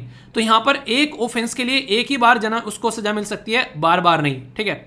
इसी के साथ में नो सेल्फ इंक्रिमिनेशन, मुझे ही मेरे खिलाफ विटनेस के तौर पर प्रस्तुत नहीं किया जा सकता, यानी कि मेरे से कोई गलती हो गई है और मुझे ही पीट पाट के बोल रहे हैं कि कबूल करो कि तुमने ही यहां पर ये एक तरीके से गुनाह किया है। तो एक तरीके से बोल रहे हैं no person accused of any offence shall be complete, एक तरीके से उसको compiled to be a witness against himself. तो ये इसको आप लोग ऐसा नहीं कर सकते हैं, ठीक है। तो ये भी एक यहाँ पर कहीं ना कहीं कानून है, वरना आप लोगों को पता है पुलिस क्या करती है, डंडे मार मार कर फिर उनसे बोलती है कि ये तुझे बोलना ही बोलना है। तो पिक्चरों में आप लोगों ने अक्सर ये चीज़ें देखी होगी। तो इससे प्रोटेक्शन प्रोवाइड कराने के हमारे संविधान के अंदर में प्रोविजन आप लोगों को देखने को मिलते हैं, यानी कि अंग्रेजों के द्वारा ये हरकतें ऑलरेडी की जा चुकी हैं, इसलिए हमारे संविधान निर्माता सतर्क थे इसके चीज़ों को ध्यान में रखते हुए। ये एक ऐसा क्वेश्चन है जो कि अक्सर आप लोगों से डायरेक्टली एग्जाम में पूछा जाता है, पुंची कमीशन के बारे में। पुंची कमीशन की जो रिपोर्ट थी वो सेंटर और स्टेट के रिलेशन कैसे होने चाहिए उसके ऊपर बात करती है। इसमें कई बार उसने कई सारी रिकमेंडेशन दी ताकि दोनों के रिलेशन अच्छे बने रहे। उसको 2007 में कॉन्स्टिट्यूट किया गया था और रिपोर्ट 2010 में प्रस्तुत की थी। और अभी हम लोग इसके ऊपर डिस्कशन क्यों कर रहे हैं, सेंटर ने स्टेट को बुलाया है कि क्यों ना हम लोग इसकी जो रिकमेंडेशन है उसको इंप्लीमेंट करें। तो यहां पर नेशनल जो इंटीग्रेशन काउंसिल के बारे में बात की गई, अमेंडमेंट की बात की गई आर्टिकल 355 और आर्टिकल 356 के अंदर में। अपॉइंटमेंट और रिमूवल ऑफ गवर्नर के बारे में बात की गई कि सेंटर उसको अपने नुमाइंदगी तरीके से इस्तेमाल करता है, वो गलत है। फाइनेंस कमीशन में फुल फ्लेज डिपार्टमेंट किस तरीके से लेकर चलना है, स्टेट को कैसे रिप्रेजेंटेशन करनी है। कॉम्युनल वॉयलेंस देखने को मिलता है। पॉकेट वीटो, गवर्नर जो अपने पास में बेसिकली दबा के रख लेता है बिल को, 6 महीने से ज़्यादा नहीं होना चाहिए वो। सेंटर की डिप्लोमेसी, कैसे वो एक तरीके से नेगोशिएशन करें, और इसी के साथ में कॉन्करेंट लिस्ट में जिसमें सेंटर और स्टेट दोनों मिलकर काम करते हैं उसमें कैसे मिलकर काम किया जा सकता है। तो पुंची कमीशन किससे रिलेटेड है, ये कम से कम आप लोग को जरूर पता होना चाहिए। सेंटर और स्टेट के रिलेशन से रिलेटेड है। अभी ये केस राहुल गांधी साहब का यहां पर देखने को मिला कि उनको डिस्क्वालीफाई किया गया, तो उसके तहत क्वेश्चन बना कि डिफेमेशन के बारे में। तो डिफेमेशन क्या होता है, कोई फॉल्स स्टेटमेंट दे देना, किसी पर्टिकुलर किसी की रेपुटेशन खराब करना। तो ये 2 कैटेगरी में होता है, सिविल डिफेमेशन और क्रिमिनल डिफेमेशन। इसमें तो डैमेज जो है वो मांगा जाता है कि इतने करोड़ रुपए दे दो, मेरा इमेज खराब किए। पर लेकिन जो क्रिमिनल डिफेमेशन है उसमें दोनों रहते हैं, एक सजा भी रहती है 2 साल का इंप्रिजनमेंट और फाइन, या दोनों लग सकते हैं यहाँ पर। तो दूसरे वाला जो है यहाँ पर अभी इंप्लीमेंट किया गया राहुल गांधी साहब के ऊपर में। अगर बात करें यहाँ पर सेक्शन 499 और 500 इंडियन पिनल कोड का, वो बात करता है कि आर्टिकल 19 जो 2 है उसमें जब रिस्ट्रिक्शन लगाई जाती है फ्रीडम ऑफ स्पीच के ऊपर, तो उसके बारे में यहाँ पर बात की जाती है कि आप लोगों को फ्रीडम ऑफ स्पीच मिला हुआ तो है, पर लेकिन इतना नहीं है कि आप लोग दूसरे की फ्रीडम ऑफ स्पीच का हनन करने लगे। ठीक है, तो आर्टिकल 19(2) जो है उसके बारे में कई बार आप लोगों ने देखा होगा, वो यहाँ पर एक तरीके से गवर्नमेंट के हाथ में एक टूल की तरीके से इस्तेमाल किया जाता है। और बोला भी गया कि इसका मतलब ये नहीं कि अनरीजनेबल रिस्ट्रिक्शन लगानी है, रीजनेबल रिस्ट्रिक्शन लगानी है ताकि freedom of speech and expression का हनन न हो सके। तो उसकी वजह से काफी ज्यादा यहाँ पर न्यूज में आ गया था। कुछ और बेसिक चीजें भी हैं, जैसे डिफेमेशन जो है ये आप लोगों को पता है इंडियन पिनल कोड जो 1860 का है उसमें सेक्शन 499 आप लोगों को देखने को मिलता है, सिविल और क्रिमिनल यहाँ पर डिफाइन किए गए हैं। ऐसा नहीं है आज की बात है, एमजे अकबर साहब के ऊपर में #MeToo जब कंपेन चलाया गया था, इनके ऊपर यहाँ पर आरोप लगाए गए, तो इनके द्वारा भी यहाँ पर एक तरीके से बोला गया कि मेरी इमेज खराब करने की कोशिश की जा रही है। आलोक नाथ साहब के ऊपर भी सेम केस चला था यहाँ पर, तो ये पहले भी ऐसा नहीं पहली बार आप लोगों को देखने को मिल रहे हैं। पुराने केस आप लोग यहाँ पर देख सकते हैं, 2016 में यहाँ पर आप लोगों को देखने को मिलेगा, 2015 में, 2014 में, 2014 में, तो अलग अलग केस हैं अलग अलग टाइम पर। तो ये ऐसा नहीं कि पहली बार यहाँ पर देखने को मिल रहे हैं केस, ठीक है, तो ये पहले से ही है। ठीक है, नेक्स्ट यहाँ पर काफी इंपॉर्टेंट है, यहाँ पर ये क्या बात की जा रही है, सुप्रीम कोर्ट फॉर द एक तरीके से बात की जा रही है स्टेट के लिए स्पेसिफिक अप्रोच होना चाहिए कि कैसे स्पेशल कोर्ट बनाने हैं, स्पीडी ट्रायल की जा सके। हमारे देश के अंदर में इतने सारे लोग हैं, उनको प्रॉपर न्याय मिलना चाहिए, तो फास्ट ट्रैक कोर्ट की बात की गई है। अभी भी मुझे याद है जब प्राइम मिनिस्टर मोदी साहब जो है उन्होंने 2014 में इलेक्शन लड़े थे, तो उन्होंने बोला था कि जितने भी क्रिमिनल या करप्ट लोग हैं पॉलिटिक्स के अंदर में 100 दिन के अंदर में फास्ट ट्रैक कोर्ट बनाकर सबको जेल के अंदर में डाला जाएगा। ठीक है, वो मुझे इतना एक तरीके से इंटरेस्टिंग फैक्ट लगा था, क्योंकि यूपीएससी की तैयारी करने वाले कैंडिडेट इस तरह की बातें सुने तो उनको लगता है वाह यार कितनी बढ़िया बात बोल दी, पर लेकिन रियलिटी में आज के डेट में आप लोग समझ सकते हैं वो ठंडे बस्ते में चीजें चली गई। बल्कि बहुत सारे केसेस ऐसे हैं जो ऐसे ही चल रहे हैं, तो उसको कैसे सही से लेकर चल सकते हैं।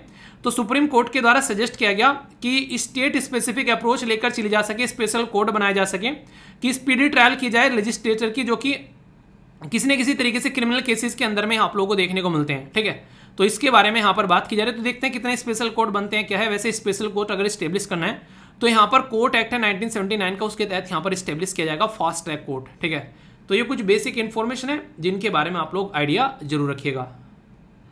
आगे यहाँ पर हम लोग बात करेंगे गवर्नेंस के बारे में, जो कि हिंदी में बोले तो शासन, ये एक तरीके से शासन विधि आप लोग बोल सकते हैं।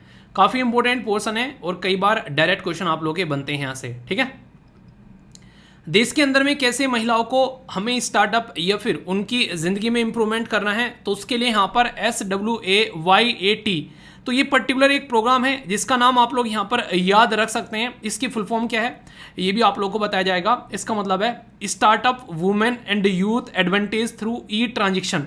तो यानी कि इंटरनेट के थ्रू किस तरीके से हम लोग कनेक्ट कर सकते हैं, स्टार्टअप को बढ़ावा दे सकते हैं, उसके थ्रू मिनिस्ट्री ऑफ कॉमर्स के ये पर्टिकुलर प्रोग्राम जो है वो लॉन्च किया गया। ई मार्केट जो है वो एक तरीका प्लेटफॉर्म है ministry of commerce and industry का। 2016 में लॉन्च किया गया था, ताकि लोगों को एक प्लेटफॉर्म प्रोवाइड कराया जा सके अगर उनको अपना प्रोडक्ट जो है वो लॉन्च करना हो। ठीक है, तो ये डिजिटल इकोनॉमी को बूस्ट करता है, जो वेंडर पार्टिसिपेशन बढ़ाता है, ट्रांसपेरेंसी बढ़ाता है और लोगों तक पहुंच पाता है जिनका कोई, वो नहीं कहते कि माई बाप नहीं होता है, उनको भी एक सपोर्ट प्रोवाइड कराता है, यहाँ पर ये नजर आता है। तो अभी रिसेंटली इसके द्वारा जो है काफ़ी अच्छी परफॉर्मेंस दी गई। तो ये किस मिनिस्ट्री के अंदर प्रोग्राम है ये जरूर याद रखिएगा, और पर्पज़ क्या है ये आप लोगों को पता होना चाहिए। फॉरेन कंट्रीब्यूशन एंड रेगुलेशन जो है हमारे कंट्री में एक पर्टिकुलर कानून व्यवस्था है। अगर बाहर से कोई भी पैसा देश के अंदर में आ रहा है, वो किस पर्टिकुलर पर्पज़ के लिए आ रहा है, सेंट्रल गवर्नमेंट के पास में उसकी पूरी इन्फॉर्मेशन होनी चाहिए, और SBI बैंक में जो कि यहाँ पर लेना चाहता है पैसा, उसका अकाउंट होना चाहिए। तो उसके तहत यहाँ पर कई बार ये न्यूज़ में रहता है। अभी CPR यानी कि सेंटर फॉर पॉलिसी रिसर्च, जो फॉरेन कंट्रीब्यूशन रेगुलेशन लाइसेंस जो है थिंक टैंक का सस्पेंड कर दिया गया है, तो यहाँ पर इसकी वजह से ये न्यूज़ में आ गया है। ये नॉन फॉर प्रॉफिट एक सोसाइटी है यहाँ पर, जो कि कंट्रीब्यूट करती है, यहाँ पर सेंटर को एक तरीके से कंट्रीब्यूट करती है। Centre are the tax exempted, यहाँ पर ये एक तरीके से आप लोग बोल सकते हैं। पर लेकिन इंपॉर्टेंट मुद्दा इसका नहीं है, इंपॉर्टेंट मुद्दा है फॉरेन कंट्रीब्यूशन रेगुलेशन एक्ट का।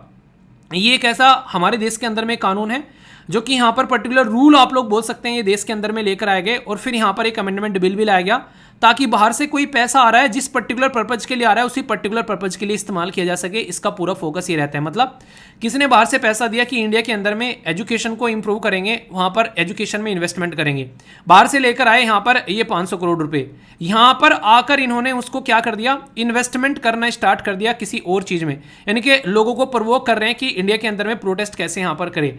तो इस तरीके से किसी और गलत नेगेटिव इंटेंस उन्हें कहते हैं कि इंटेंस एक तरीके से मतलब इंटेंशन के साथ में उसको इस्तेमाल करना। तो इसका पूरा ख्याल रखता है FCRA, और किस मिनिस्ट्री के अंडर में आता है याद रखिएगा, होम मिनिस्ट्री के अंडर में यहाँ पर ये आता है।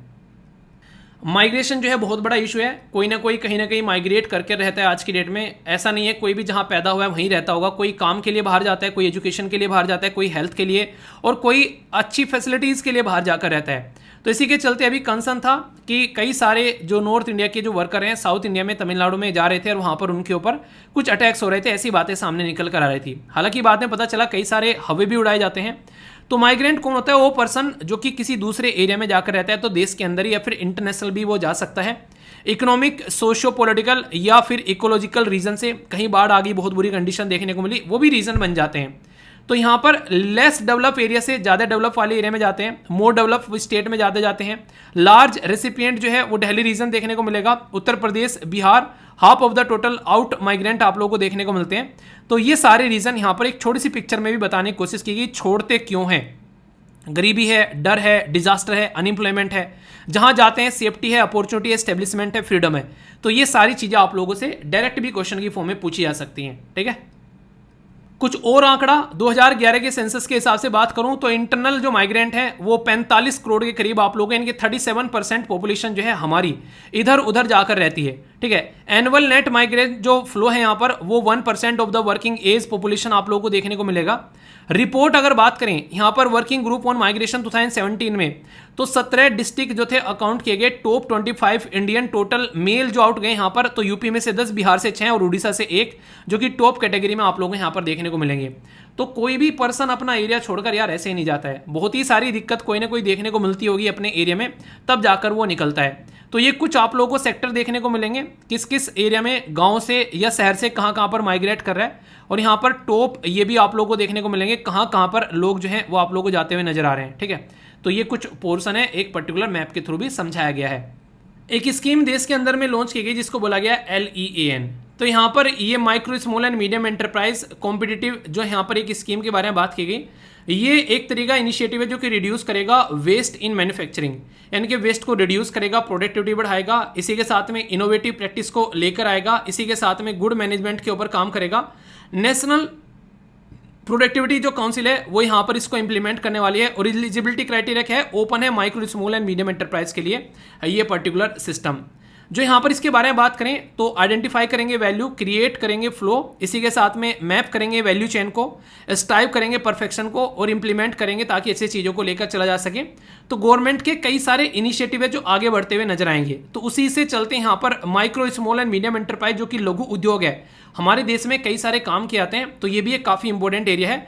तो इस पर्टिकुलर एरिया पर फोकस करने के लिए है ये स्कीम, ठीक है। तो जैसे एक तरीके से किस तरीके से micro small and medium enterprise को बढ़ाना है, उनकी परफॉर्मेंस आगे चलनी है, तो रैंप स्कीम हो गया, ठीक है। इसी के साथ में क्रेडिट गारंटी के लिए स्कीम हो गया, इसी के साथ में सब्सिडी के लिए स्कीम हो गया। तो ये सारी की सारी स्कीम जो है ये लघु उद्योग को बढ़ाने के लिए है, क्योंकि मैक्सिमम लोग जो हैं इसी में काम करते हुए नजर आते हैं। तो ज़्यादा से ज़्यादा एक तरीके से जॉब डेवलपमेंट का भी आप लोग ये साधन यहाँ पर बोल सकते हो, ठीक है। तो बेसिक इन्फॉर्मेशन है, कन्फ्यूजन नहीं होना चाहिए। सेम सेक्स मैरिज एक ऐसा इशू है जो हमारे देश के अंदर बहुत ही लंबे समय से चला हुआ नजर आ रहा है। इसके अंदर कुछ जजमेंट है, आप लोग याद रखिएगा। अगर बात करें यहाँ पर, सबसे पहले क्रिमिनलाइज किया जाता था अगर कोई ऐसी हरकतें करता था, पर लेकिन नवतेज सिंह जौहर वर्सेस यूनियन ऑफ इंडिया का जो केस आया उसने इसको बोला गया यहाँ पर एक तरीके से कि ये नॉट लेजिटिमाइज दिस कंडक्ट, यानी कि एक तरीके से नॉर्मली सेक्शन 377 के बारे में आप लोगों को पता है, उसको ये किया गया कि कोई केस नहीं चलेगा, पर इसका मतलब ये नहीं कि शादी जो है वो अलाउ कर दी गई है यहाँ पर। तो एक तरीके से डीक्रिमिनलाइज कर दिया सेक्सुअल इंटरकोर्स, यानी कि सेम सेक्स, यानी कि मेल और फीमेल अगर आपस में रिलेशन बनाते हैं तो वो उनकी पर्सनल लाइफ है, पर शादी नहीं करेंगे, क्योंकि शादी एक ऐसा इंस्टीट्यूशन है जिसमें दो परिवार और समाज जुड़ा होता है, उसको बरकरार रखना जरूरी है। अभी अगर देखा जाए यहाँ पर एक पर्टिकुलर में वीडियो मेरे सामने आई थी निकलकर, उसमें जो नितिन गडकरी जी एक स्पीच दे रहे थे, उन्होंने बोला कि जब मैंने पूछा यूके के जो वहाँ पर लीडर थे उनसे कि आपके देश में सबसे बड़ी समस्या क्या है, तो उन्होंने बोला सोशल स्ट्रक्चर जो है वो हमारा खत्म होता जा रहा है, लोग लिविंग रिलेशनशिप में रहते जा रहे हैं, शादी में उनका ट्रस्ट जो है वो घटता जा रहा है, इसकी वजह से देश के अंदर में बहुत बड़ी प्रॉब्लम देखने को मिल रही है। तो यहाँ पर ये एक काफ़ी बड़ी समस्या आज के डेट में हमारे सामने है। तो समझ सकते हैं आप लोग, ये इंटरनेशनल लेवल पर, हमारे देश में तो काफ़ी कम है आज के डेट में, पर लेकिन इंटरनेशनल लेवल पर काफ़ी बड़ी प्रॉब्लम है। क्योंकि किसी भी इंसान के साथ में जब आप लोग रहोगे और एक आप लोग शादी के बंधन में नहीं बंधोगे तो कभी भी किसी भी टाइम पर उसको छोड़ के जा सकता है। तो उस टाइम पर बच्चों का क्या होगा, दोनों परिवार का क्या होगा। शादी एक ऐसा बॉन्ड है जो कि परिवार के साथ में बांध के रखता है, पर इसका मतलब ये नहीं कि कोई शादी अगर आप लोगों ने कर ली वो ऐसा है कि आप लोगों को बर्बाद कर रही है, उसमें घुटे जा रहे हैं, तो वो भी इसका मतलब नहीं है, ठीक है। स्पेशल मैरिज एक्ट है जो 1954 का, ये प्रोवाइड कराता है civil form of the marriage. Fundamental right है राइट टू मैरी, आर्टिकल 21 के तहत याद रखिएगा आप लोग अपना अधिकार शादी का एंजॉय कर सकते हैं, कोई आप लोग इंटरफियर नहीं करेगा। राइट टू इक्वलिटी और ग्लोबल प्रैक्टिस 133 कंट्री जो है वो होमोसेक्सुअलिटी को डिक्रिमिनलाइज कर चुके हैं, और 32 देश ऐसे हैं जो सेम सेक्स मैरिज को लीगलाइज कर चुके हैं। कई सारे लोग जो हैं वो इसको रिलीजियस और कल्चर के बिलीफ के अगेंस्ट मानते हैं, ये सही नहीं है। सेम सेक्स अगर होंगे तो ये बायोलॉजिकल बच्चे कैसे पैदा कर पाएंगे, तो फिर अलग से कोई पैटर्न फॉलो करेंगे, वो और दिक्कत क्रिएट करेगा। और लीगल इश्यूज भी हैं बहुत सारे कि कैसे इसको रेगुलेट किया जाएगा कल को सेम सेक्स मैरिज को। हालांकि कहते हैं कि इसको जो है स्पेशल मैरिज एक्ट के अंदर में रख दो, तो इसके ऊपर डिबेट और डिस्कशन काफ़ी है, जैसे भी होगा आगे इसके बारे में अपडेट कर दिया जाएगा। कुछ केसेस हैं, नाज foundation versus government of national capital Delhi, ये मैंने डिस्कस किया, 2009 का केस है। सुप्रीम कोर्ट का सुरेश कोसाल जजमेंट है यहाँ पर इसी से related. National legal service authority यहाँ पर ये नाज जजमेंट है, थर्ड जेंडर को जब हम लोगों ने फंडामेंटल राइट दिया। Case Puttaswamy case, right to privacy, और नवतेज सिंह जौहर केस जो मैंने अभी आप लोगों से डिस्कस किया। ये इंपॉर्टेंट केसेस हैं जो कि आप लोगों से पूछे भी जा सकते हैं डायरेक्ट क्वेश्चन की फॉर्म में। मेडिकल टूरिज्म एक ऐसा एरिया है जिसके ऊपर जितनी बातें की जाए उतनी कम है, क्योंकि मेडिकल टूरिज्म के नाम पर हमारे देश के अंदर में बहुत सारे जो बेसिकली एक तरीके से लोग आते हैं एज ए टूरिस्ट के तौर पर। और अगर बात करें, आप लोग देख सकते हैं कि foreign tourist visiting India for the medical purpose 4,47,000 थे 2016 में, 2017 में 4,95,000, 2018 में 6,41,000, 2019 में 6,97,000, 20 में जब कोविड-19 था 1,83,000, तो तब भी आगे। इसको कैसे और आगे बढ़ाना है, तो national strategy road map medical tourism और वेलनेस के लिए बात की गई देश के अंदर में कि मेडिकल टूरिज्म को कैसे बढ़ाना है, कैसे वेलनेस टूरिज्म को बढ़ाना है। इसके ऊपर काम किया जा रहा है कि मेडिकल ई वीज़ा, इसी के साथ में मेडिकल वीज़ा और ई मेडिकल वीज़ा, इनके ऊपर काम किया जा रहा है काफ़ी शानदार तरीके से, जिसकी वजह से काफ़ी ज़्यादा न्यूज़ में थे। ये माना जा रहा है कि 13 बिलियन का करीब देखने को मिलेगा 2026 तक का, अगर ये चीज़ें सही डायरेक्शन में आगे बढ़ती रही तो, ठीक है। कई सारी स्कीम जो है उनसे डायरेक्ट क्वेश्चन बनते हैं, जैसे प्रधानमंत्री formalisation of micro food processing जो बेसिकली एंटरप्राइज स्कीम है, डायरेक्ट पूछ लेंगे किस मिनिस्ट्री की है, तो फूड प्रोसेसिंग की बात की जा रही है ना यार, फूड प्रोसेसिंग मिनिस्ट्री होगी, बताइए कौन सी मिनिस्ट्री है, कैसी स्कीम है, सेंट्रल सेक्टर या फिर सेंट्रल स्पॉन्सर्ड, तो ये सेंट्रल स्पॉन्सर्ड स्कीम है, इनके सेंट्रल गवर्नमेंट और स्टेट गवर्नमेंट मिलकर काम करेंगे। इसमें जो farmer producer organisation, self help group और जो प्रोड्यूसर जो कोऑपरेटिव्स हैं वो मिलकर काम करेंगे। यहाँ पर ड्यूरेशन 5 साल रहने वाली है, बेसिकली 20 से स्टार्ट हुई थी तो 24-25 तक चलेगी। नॉर्मल स्टेट में 60% जो है वो सेंट्रल गवर्नमेंट देगी, 40% जो है स्टेट गवर्नमेंट। अगर नॉर्थ ईस्ट में जाएंगे तो 90% जो है सेंट्रल गवर्नमेंट देगी, 10% स्टेट गवर्नमेंट। यूटीज में जहां पर जैसे दिल्ली हो गया या फिर जैसे पुदुचेरी हो गया तो वहां पर 60% जो है वो सेंट्रल गवर्नमेंट, 40 स्टेट गवर्नमेंट। और जो यूटीज दिल्ली की दूसरी हो गई यहाँ पर, जो कि कंप्लीटली सेंट्रल गवर्नमेंट के अंडर में आती है, अंडमान निकोबार लक्षद्वीप, तो यहाँ पर 100% सेंट्रल गवर्नमेंट जो है वो पैसा प्रोवाइड कराएगी। तो इस स्कीम के बारे में कौन सी मिनिस्ट्री की है, कैसी स्कीम है, किस पर्टिकुलर पर्पज से कब तक है, इंटरेस्टिंग क्वेश्चन बन सकता है स्कीम से रिलेटेड आप लोगों का। ठीक है, हमारे देश के अंदर एक काफी इंपॉर्टेंट स्कीम है जिसको बोलते हैं यहाँ पर इंस्टीट्यूशन ऑफ एमिनेंस। एमिनेंस जो इंस्टीट्यूशन है यहाँ पर एक ऐसे इंपॉर्टेंट इंस्टीट्यूशन का दर्जा दिया गया था और इसको अनाउंस किया गया था 2016-17 के बजट में कि कुछ ऐसे प्राइवेट और जो गवर्नमेंट के इंस्टीट्यूट हैं उनको इस कैटेगरी में रखा जाए कि वो अपने हिसाब से डिसाइड कर सकें कि उनको अपना सिलेबस क्या रखना है, किस तरीके से उनको टीचिंग वगैरह, किस तरीके से उनको करिकुलम रखना है, वो सारी बातें दी गई। तो excellence and innovation, specialisation, global rating और क्वालिटी टीचिंग और रिसर्च के ऊपर काम करने की बात की गई। तो यहाँ पर सेलेक्ट किया गया ऐसे पर्टिकुलर इंस्टीट्यूशन को ताकि उनको जो क्यूएस वर्ल्ड रैंकिंग है उसमें भी उनको टॉप 50 में कैसे लेकर आना है, इसके ऊपर भी फोकस दिया जा रहा है। बेनिफिट क्या है कि ग्रेटर एडमिनिस्ट्रेशन और एकेडमिक ऑटोनॉमी दी जा रही है, उनको मोर फाइनेंशियल सपोर्ट दी जा रही है और उसमें बेसिकली शानदार तरीके से यहाँ पर वो अपनी हिसाब से चीज़ों को लेकर चल सकते हैं। तो 2017 में बजट में ये स्कीम लॉन्च की गई थी, ये याद रखिएगा हमारे एजुकेशन सिस्टम को इंप्रूव करने के लिए। ठीक है दोस्तों, हेल्थ जो है वो काफ़ी इंपॉर्टेंट एरिया है और आप लोगों ने सुना होगा कि हेल्थ इज़ वेल्थ, तो उसी से रिलेटेड यहाँ पर न्यूज़ है जो कि हम लोग देखेंगे, काफ़ी इंपॉर्टेंट है। डायरेक्ट आप लोगों से क्वेश्चन बनेंगे यहाँ से।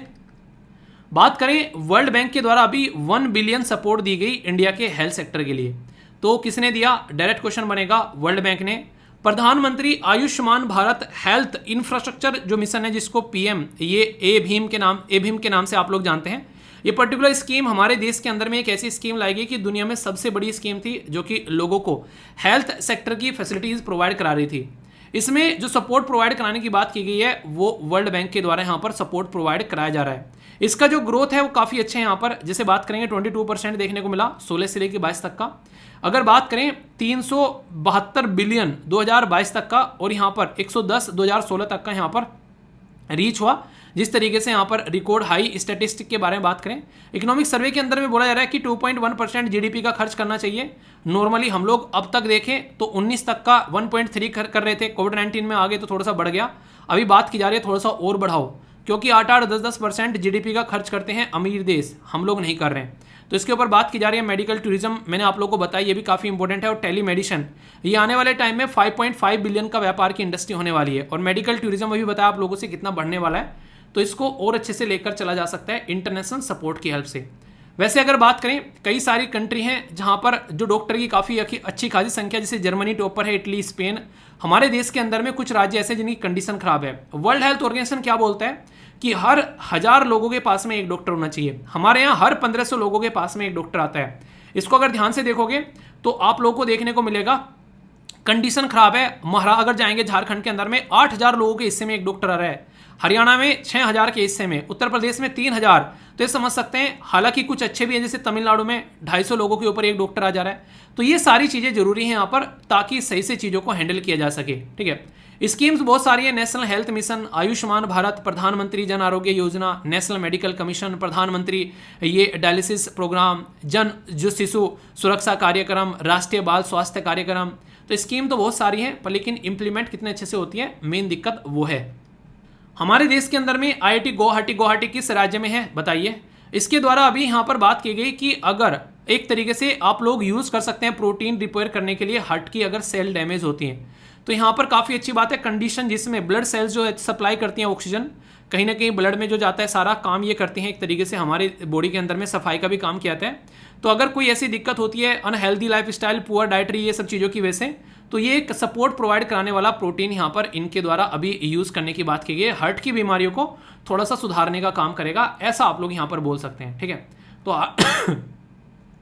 हार्ट से रिलेटेड जो टाइप ऑफ डिजीज होती हैं वो कुछ यहाँ पर है। हार्ट का फेलियर हो गया, या फिर आप लोगों ने देखा कि वो अटक गया कुछ हार्ट में, फिर यहाँ पर जो कोरोनरी जो आर्टरी जो इंस्टेंट वगैरह वो लगाई जाती है बाईपास सर्जरी करके, वो सब चीज़ें। तो बहुत सारी बीमारियाँ होती हैं दिल की, अगर देखें यहाँ पर, तो इनके ऊपर काम करने की ज़रूरत है। वैसे अगर बात करें तो रिस्क बहुत सारे हैं, एज, तंबाकू, high blood pressure, blood cholesterol के बारे में बात करें, ओबेसिटी, डायबिटीज़, ये सारी वो बीमारियां हैं जो कि हार्ट को नुकसान पहुंचाती है। इनके दिल बोलता है कि भाई साहब दिल से खुश रहो तो मैं अच्छा रहूँगा, वरना भाई साहब बर्बाद कर दूंगा। तो ये बातें खुद दिल बोलता है आप लोगों को, तो दिल की बात सुन लो, ठीक है। तो दिल की बात दिल तक जाने दो। स्टार लगाने वाली न्यूज़ है, राजस्थान असेंबली के द्वारा अभी पास किया गया राइट टू हेल्थ ये बिल पर्टिकुलर, जिसके चलते काफ़ी ज़्यादा न्यूज़ में भी था। डायरेक्ट क्वेश्चन बन जाएगा आप लोगों के लिए, राइट टू हेल्थ कहाँ पर बात की जाती है। संविधान का आर्टिकल 21 जो है पार्ट 3 के अंदर में वो राइट टू हेल्थ के बारे में बात करते हैं।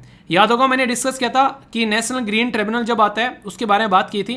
तो ये काफ़ी इंपॉर्टेंट आप लोगों का टॉपिक जीएस पेपर 2 के अंदर आप लोगों को देखने को मिलता है, जब हम लोग फंडामेंटल राइट के बारे में बात करते हैं। मेंस वाले टॉपिक के अंदर आप लोगों से पूछा जा सकता है।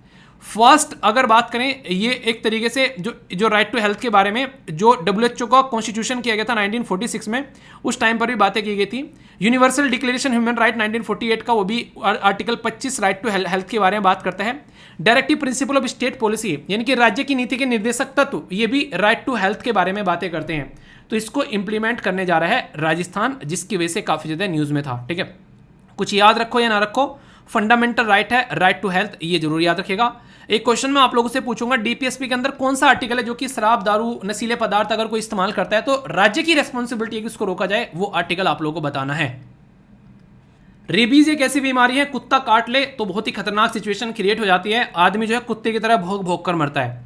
सबसे पहले तो एक ऐसी बीमारी है, ये जूनोटिक बीमारी है, मतलब ये जानवरों से इंसानों में फैलने वाली बीमारी है, उस बीमारी को जूनोटिक बोलते हैं। कुत्ते ने काट लिया, रेबीज हो गई, जूनोटिक बीमारी है।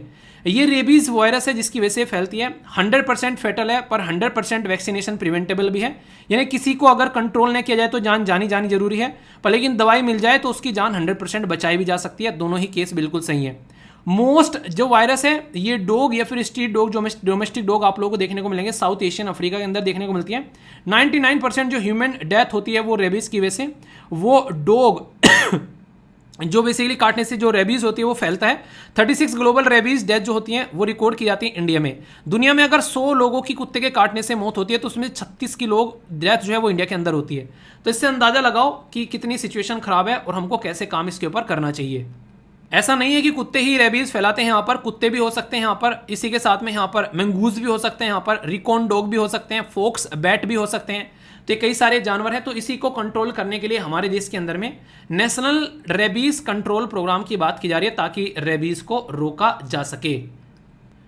इकोनॉमी जो है वो काफ़ी इंपॉर्टेंट पोर्सन है। हालांकि जब सेक्शन हम लोग कवर करते हैं तो सोशियो इकोनॉमिक चीज़ों के अंदर में बहुत सारी चीज़ें कवर होती हैं, कुछ गवर्नेंस के अंदर में कुछ बहुत सारी न्यूज़ जो है वो मिक्स रहती हैं। तो यहाँ पर जो पोर्सन वो नहीं प्योर इकोनॉमी का है वो हम लोग देखेंगे, ठीक है। यहाँ पर बात की जा रही है social welfare capital market SSC के बारे में। एसएससी नहीं, इसको बोलते हैं सोशल स्टॉक एक्सचेंज।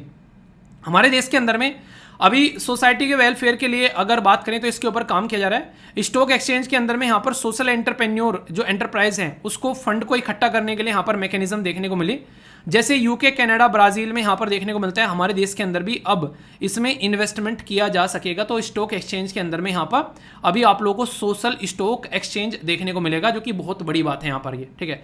तो ये आने वाले टाइम में सोसाइटी के वेलफेयर के लिए यहाँ पर एक काफ़ी बड़ा एक तरीके से कॉन्ट्रीब्यूशन भी आप लोगों को यहाँ पर नजर आएगा। इंडिया और यूएसए का यहाँ पर कमर्शियल डायलॉग देखने को मिला रिसेंटली अभी, जिसमें दोनों ने मिलकर बातें की कैसे इंडिया और यूएसए मिलकर काम कर सकते हैं स्ट्रेटेजिक पार्टनरशिप में। सेमीकंडक्टर सप्लाई चेन में अगर क्वेश्चन आप लोगों से पूछ जाए, ये अलग से भी न्यूज़ काफ़ी ज़्यादा बेसिकली डिस्कस की गई थी कि सेमीकंडक्टर की सप्लाई चेन में किस कंट्री के साथ में मिलकर काम कर रहे हैं, तो यूएसए। इसी के साथ में talent, innovation, inclusive growth, travel, tourism के बारे में बात की जा रही है, कॉन्फ्रेंस कोऑपरेशन के बारे में बात की जा रही है, ट्रेड डायलॉग के बारे में, इन्वायरमेंट, इसी के साथ में बायोफ्यूल, यूएसए एनर्जी इंडस्ट्री और टेलीकम्युनिकेशन। इंडिया यूएसए की जो ट्रेड पॉलिसी है वो काफ़ी अच्छी है, और इंडिया का यूएसए के साथ में जो व्यापार है वो भी नहीं कहते ज़बरदस्त धांसू तरीके का है। यूएसए डेफिसिट में रहता है, हम सरप्लस में रहते हैं। यहाँ पर यूएसए बोलता भी है कई बार कि भाई साहब व्यापार कर रहे हो, हमको कुछ फ़ायदा पहुँचाओ। मैंने कहा जान लोगे क्या है तो ये बातें हैं। बाकी किस किस देश के साथ में क्या क्या व्यापार हमारा रहा 18, 19, 20, ये 21 में आप लोगों के सामने डेटा है। अगर आप लोग देखना चाहें, एनालिसिस करना चाहें तो नज़र डाल सकते हैं। इंटरेस्टिंग बहुत ज़्यादा न्यूज़ रही यहाँ पर, ये बहुत ज़्यादा लंबे समय से डिस्कस की जा रही है। आईएमएफ इंटरनेशनल मॉनेटरी फंड ने 3 बिलियन का बेल आउट पैकेज दे दिया है श्रीलंका को। पर लेकिन करप्शन को टैकल करना पड़ेगा। ऐसा नहीं कि पैकेज दिया सारे पॉलिटिशियन अपनी पेट भर के बैठ गए, ये सही से ग्राउंड लेवल पर इंप्लीमेंट करना है। तो यहाँ पर जो बात की जा रही है स्टैंड बाई एक तरीके से अरेंजमेंट देखने को मिलेगी, इसी के साथ में एक्सटेंडेड फंड फैसिलिटी और रैपिड फाइनेंसिंग इंस्ट्रूमेंट भी देखने को मिलेंगे। तो बेसिक पर्पज ये है कि टर्म एंड कंडीशन के ऊपर यहाँ पर ये पैसा दिया जा रहा है ताकि ढंग से चीज़ों को लेकर चल सके। IMF जो है वो ऐसे नहीं कि हवाबाजी में काम करता है, एक बहुत ही एक रेप्यूटेड ऑर्गेनाइजेशन है यहाँ पर। तो 1944 में बनाया गया था ब्रेटन वुड कॉन्फ्रेंस के थ्रू। ये क्रिस्टना जॉर्जिवा इसकी मैनेजिंग डायरेक्टर आप लोगों को देखने को मिलेगी। 2 रिपोर्ट जरूर याद रखिएगा, ग्लोबल फाइनेंसिंग रिपोर्ट और वर्ल्ड इकोनॉमिक आउटलुक, इसी के द्वारा प्रस्तुत किए जाते हैं। ये डायरेक्ट क्वेश्चन आप लोगों से पूछे जा सकता है रिपोर्ट के बारे में, इंपॉर्टेंट है, ये याद रखिएगा कम से कम, ठीक है। आर्ट एंड कल्चर में कुछ पोर्शन ऐसा रहता है जहाँ पे करंट अफेयर आप लोगों को देखने को मिलेगा, और इसके ऊपर मैं आप लोगों को बेसिकली कुछ स्लाइड प्रोवाइड करा दूंगा। पीपीटी जब डाउनलोड करोगे तो आप लोगों को अच्छे से समझ में भी आएंगी ये चीज़ें कि क्या क्या चल रहा है। तो कुछ कुछ पोर्शन में आप लोगों को बताता हुआ चलता हूँ, ठीक है, ताकि आप लोग चीज़ों को समझ पाओ कि अच्छा ऐसे भी न्यूज़ देखने को मिलती हैं। जैसे कि अगर बात करें यहाँ पर आप लोगों के सामने, ये काफ़ी इंपॉर्टेंट है, प्राइम मिनिस्टर मोदी साहब के द्वारा जो जापान के प्राइम मिनिस्टर थे जिनका नाम है फ्यूमो कसीदा, उनको क्या दिया गया, सैंडलवुड बुद्धा स्टैचू दी गई। तो यहाँ पर चंदन बोलते हैं बेसिकली, ठीक है, चंदन बोलते हैं, या श्रीगंधा के नाम से भी आप लोग जानते हैं। तो यहाँ पर बुद्धा जी की स्टैचू दी गई। वैसे ये जो चंदन है, आप लोगों ने अगर अल्लू अर्जुन की मूवी देखी होगी पुष्पा, ठीक है, तो उसी से रिलेटेड है, यहाँ पर चंदन का व्यापार उसके अंदर दिखाया गया था। तो चाइना, इंडिया, इंडोनेशिया, ऑस्ट्रेलिया और फिलीपीन के अंदर आप लोगों को देखने को मिलेगा बेसिकली, जो कि काफ़ी इंपॉर्टेंट है। इंडिया का कॉन्ट्रीब्यूशन जो है वो 85% है वर्ल्ड सैंडलवुड के अंदर में, यानी कि मैक्सिमम इंडिया के अंदर देखने को मिलता है। पर लेकिन वनरेबल भी है, काफ़ी ज़्यादा गलत तरीके से इसका व्यापार किया जाता है। मेजर ग्रोइंग एरिया क्या है, आंध्र प्रदेश, तेलंगाना, बिहार, गुजरात, कर्नाटका, मध्य प्रदेश, महाराष्ट्र, तमिलनाडु देखने को मिलेंगे। अगर बात करें यहाँ पर, ये काफ़ी इंपॉर्टेंट है, इसका ऑयल भी काफ़ी इंपॉर्टेंट है, एंटी इन्फ्लेमेटरी काम करते हैं, यानी कि इसके हेल्थ के भी बहुत सारे फायदे आप लोगों को देखने को मिलेंगे। पर ये इंपॉर्टेंट क्यों है, क्योंकि जापान के प्राइम मिनिस्टर साहब को इसको यहाँ पर भी दिया गया, तो इसकी वजह से यहाँ पर ये न्यूज़ में है। बाकी अगर बात करें तो जो लाइफ ऑफ बुद्धा से रिलेटेड आप लोगों के सामने कुछ चीज़ें हैं, इनको हिंदी और इंग्लिश में प्रोवाइड करा दिया गया है। कौन सी काउंसिल कब कब हुई थी, यहाँ पर इनके ऊपर डायरेक्ट क्वेश्चन आप लोगों से पूछे जाते हैं, जो कि आप लोग याद रख सकते हैं। तो हिंदी और इंग्लिश में दोनों तहत आप लोगों को न्यूज़ देखने को मिल रही है, ठीक है।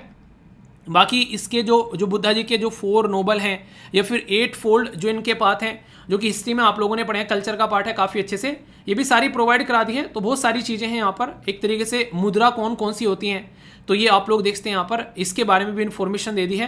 कुछ और पिक्चर्स हैं यहाँ पर, तो बहुत सारी ऐसी इन्फॉर्मेशन प्रोवाइड कराई गई है ताकि आप लोग आसानी से अगर पढ़ने बैठो तो दिक्कत ना हो, ठीक है। इसी के साथ में ये क्या बात की जा रही है, काफ़ी इंपॉर्टेंट है। हमारे देश के अंदर में अलग अलग फेस्टिवल सेलिब्रेट किए जाते हैं। तो न्यू ईयर के बारे में जब हम लोग बात करते हैं तो कई तरीके की चीज़ें आप लोगों को देखने को मिलती हैं। तो जैसे नहीं आप लोगों को ये सारे मैंने डिस्कस किए थे कि कहाँ से कहाँ से सेलिब्रेट किया था, कौन से स्टेट के अंदर में जब हम लोग न्यू ईयर सेलिब्रेट करते हैं, तो जिस राज्य से आप लोग आते हैं एटलीस्ट उस राज्य का तो आप लोगों को पता होना चाहिए। ठीक है, सबकी तो देखो रटना या याद करना पॉसिबल नहीं हो पाता है, पर लेकिन एटलीस्ट एक राज्य से अगर आप लोग आते हैं किसी पर्टिकुलर राज्य से, तो उस राज्य का तो आप लोगों से यार एक्सपेक्टेशन लगाया जाता है ना। यानी कि एक तरीके से अपने घर की बातें भी नहीं पता होंगी तो फिर क्या ही पता होगा। तो एटलीस्ट अपने घर की बातें आप लोगों को पता होना चाहिए। तो इसलिए अपने स्टेट से रिलेटेड आप लोग कम से कम याद रखेगा। ठीक है, तो जैसे चैत्र शुक्ल के बारे में बात की जा रही है, तो ये विक्रम संवत में हमारा नववर्ष देखने को मिलता है। इसी के साथ में यहाँ पर भोग बिहू आसाम के अंदर आप लोगों को यहाँ पर नजर आएगा। नेक्स्ट गुड़ी पावा, ये मराठी आप लोगों को देखने को मिलेगा। इसी के साथ में नाबा, ये नया वर्ष जैसे नहीं नाबा बरसा, तो वेस्ट बंगाल के अंदर में। इसी के साथ में पाना जो संक्रांति है, ये उड़ीसा के अंदर में। इसी के साथ में पुथुंडू, ये तमिल के अंदर में आप लोगों को देखने को मिलेगा। इसी के साथ में चेती चंद, ये सिंध है जो कम्युनिटी है उसके द्वारा सेलिब्रेट किया जाता है। नवरेह, ये कश्मीरी लोगों के द्वारा सेलिब्रेट किया जाता है। उगादी या फिर युगादी, ये आंध्रा के द्वारा, तेलंगाना के द्वारा। इसी के साथ में बैसाखी, ये आप लोगों को हिंदू और सिख कम्युनिटी के द्वारा। इसी के साथ में साजीबू, ये साजीबू चिरोबा, ठीक है, तो ये मणिपुर के अंदर में। और इसी के साथ में विसु, ये केरला के अंदर में। तो अलग अलग जो न्यू ईयर्स जो सेलिब्रेट किए जाते हैं उनके नाम आप लोगों को यहाँ पर देखने को मिल रहे हैं। ठीक है, तो डायरेक्ट क्वेश्चन आप लोगों से कई बार बन जाते हैं। ठीक है, छोटी सी इन्फॉर्मेशन ये भी देख लीजिए, आर्कियोलॉजिकल सर्वे ऑफ इंडिया के द्वारा यहाँ पर 1300 साल पुरानी बुद्धिस्ट की जो स्तूपा है इसके बारे में यहाँ पर बात की गई। तो जयपुर, ये अभी यहाँ पर जो कि उड़ीसा के अंदर में जो जजपुर डिस्ट्रिक्ट है वहाँ पर देखने को मिली, उसकी वजह से यहाँ पर ये न्यूज़ में थी।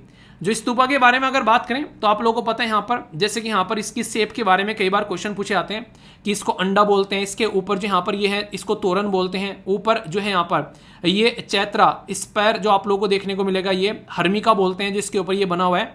इसके ऊपर अलग से क्वेश्चन आप लोगों से कई बार पूछे जाते हैं। तो इस तरीके से अंदर घुसकर आप लोगों से कई बार क्वेश्चन बन जाते हैं, तो याद रख सकते हैं। तो कैसा लगा आज का ये डिस्कशन? इसकी अगर पीडीएफ चाहिए तो टेलीग्राम पर आप लोगों को मिल जाएगी। इसी के साथ में यहाँ पर एप्लीकेशन के ऊपर भी आप लोगों को मिल जाएगी। दोनों जगह से आप लोग जाकर डाउनलोड कर सकते हैं। कोई समस्या कोई परेशानी हो तो बताना जरूर। वीडियो के अंदर में बहुत मेहनत लगती है, तो फीडबैक जरूर दे दिया करो, लाइक या डिसलाइक कर। ईयरली वीडियो इसके बाद में आप लोगों की देखने को मिलेगी, जिसमें पूरे साल का करंट अफेयर कवर किया जाएगा, ताकि अच्छे से आप लोग अपना रिवीजन कर सकें। तो एक एक पॉइंट जो है माइंड में क्रिस्टल क्लियर होना चाहिए जब एग्जामिनेशन हॉल में जाकर बैठो। तो कैसा लगा डिस्कशन जरूर बताना। इसी तरीके से अपना ध्यान रखिए। नेक्स्ट लेक्चर मिलता हो, तब तक के लिए बड़ों को नमस्ते, छोटों को प्यार, छोटी सी लाइफ एंजॉय करार। मिलता हूं नेक्स्ट वीडियो में, तब तक के लिए जय हिंद।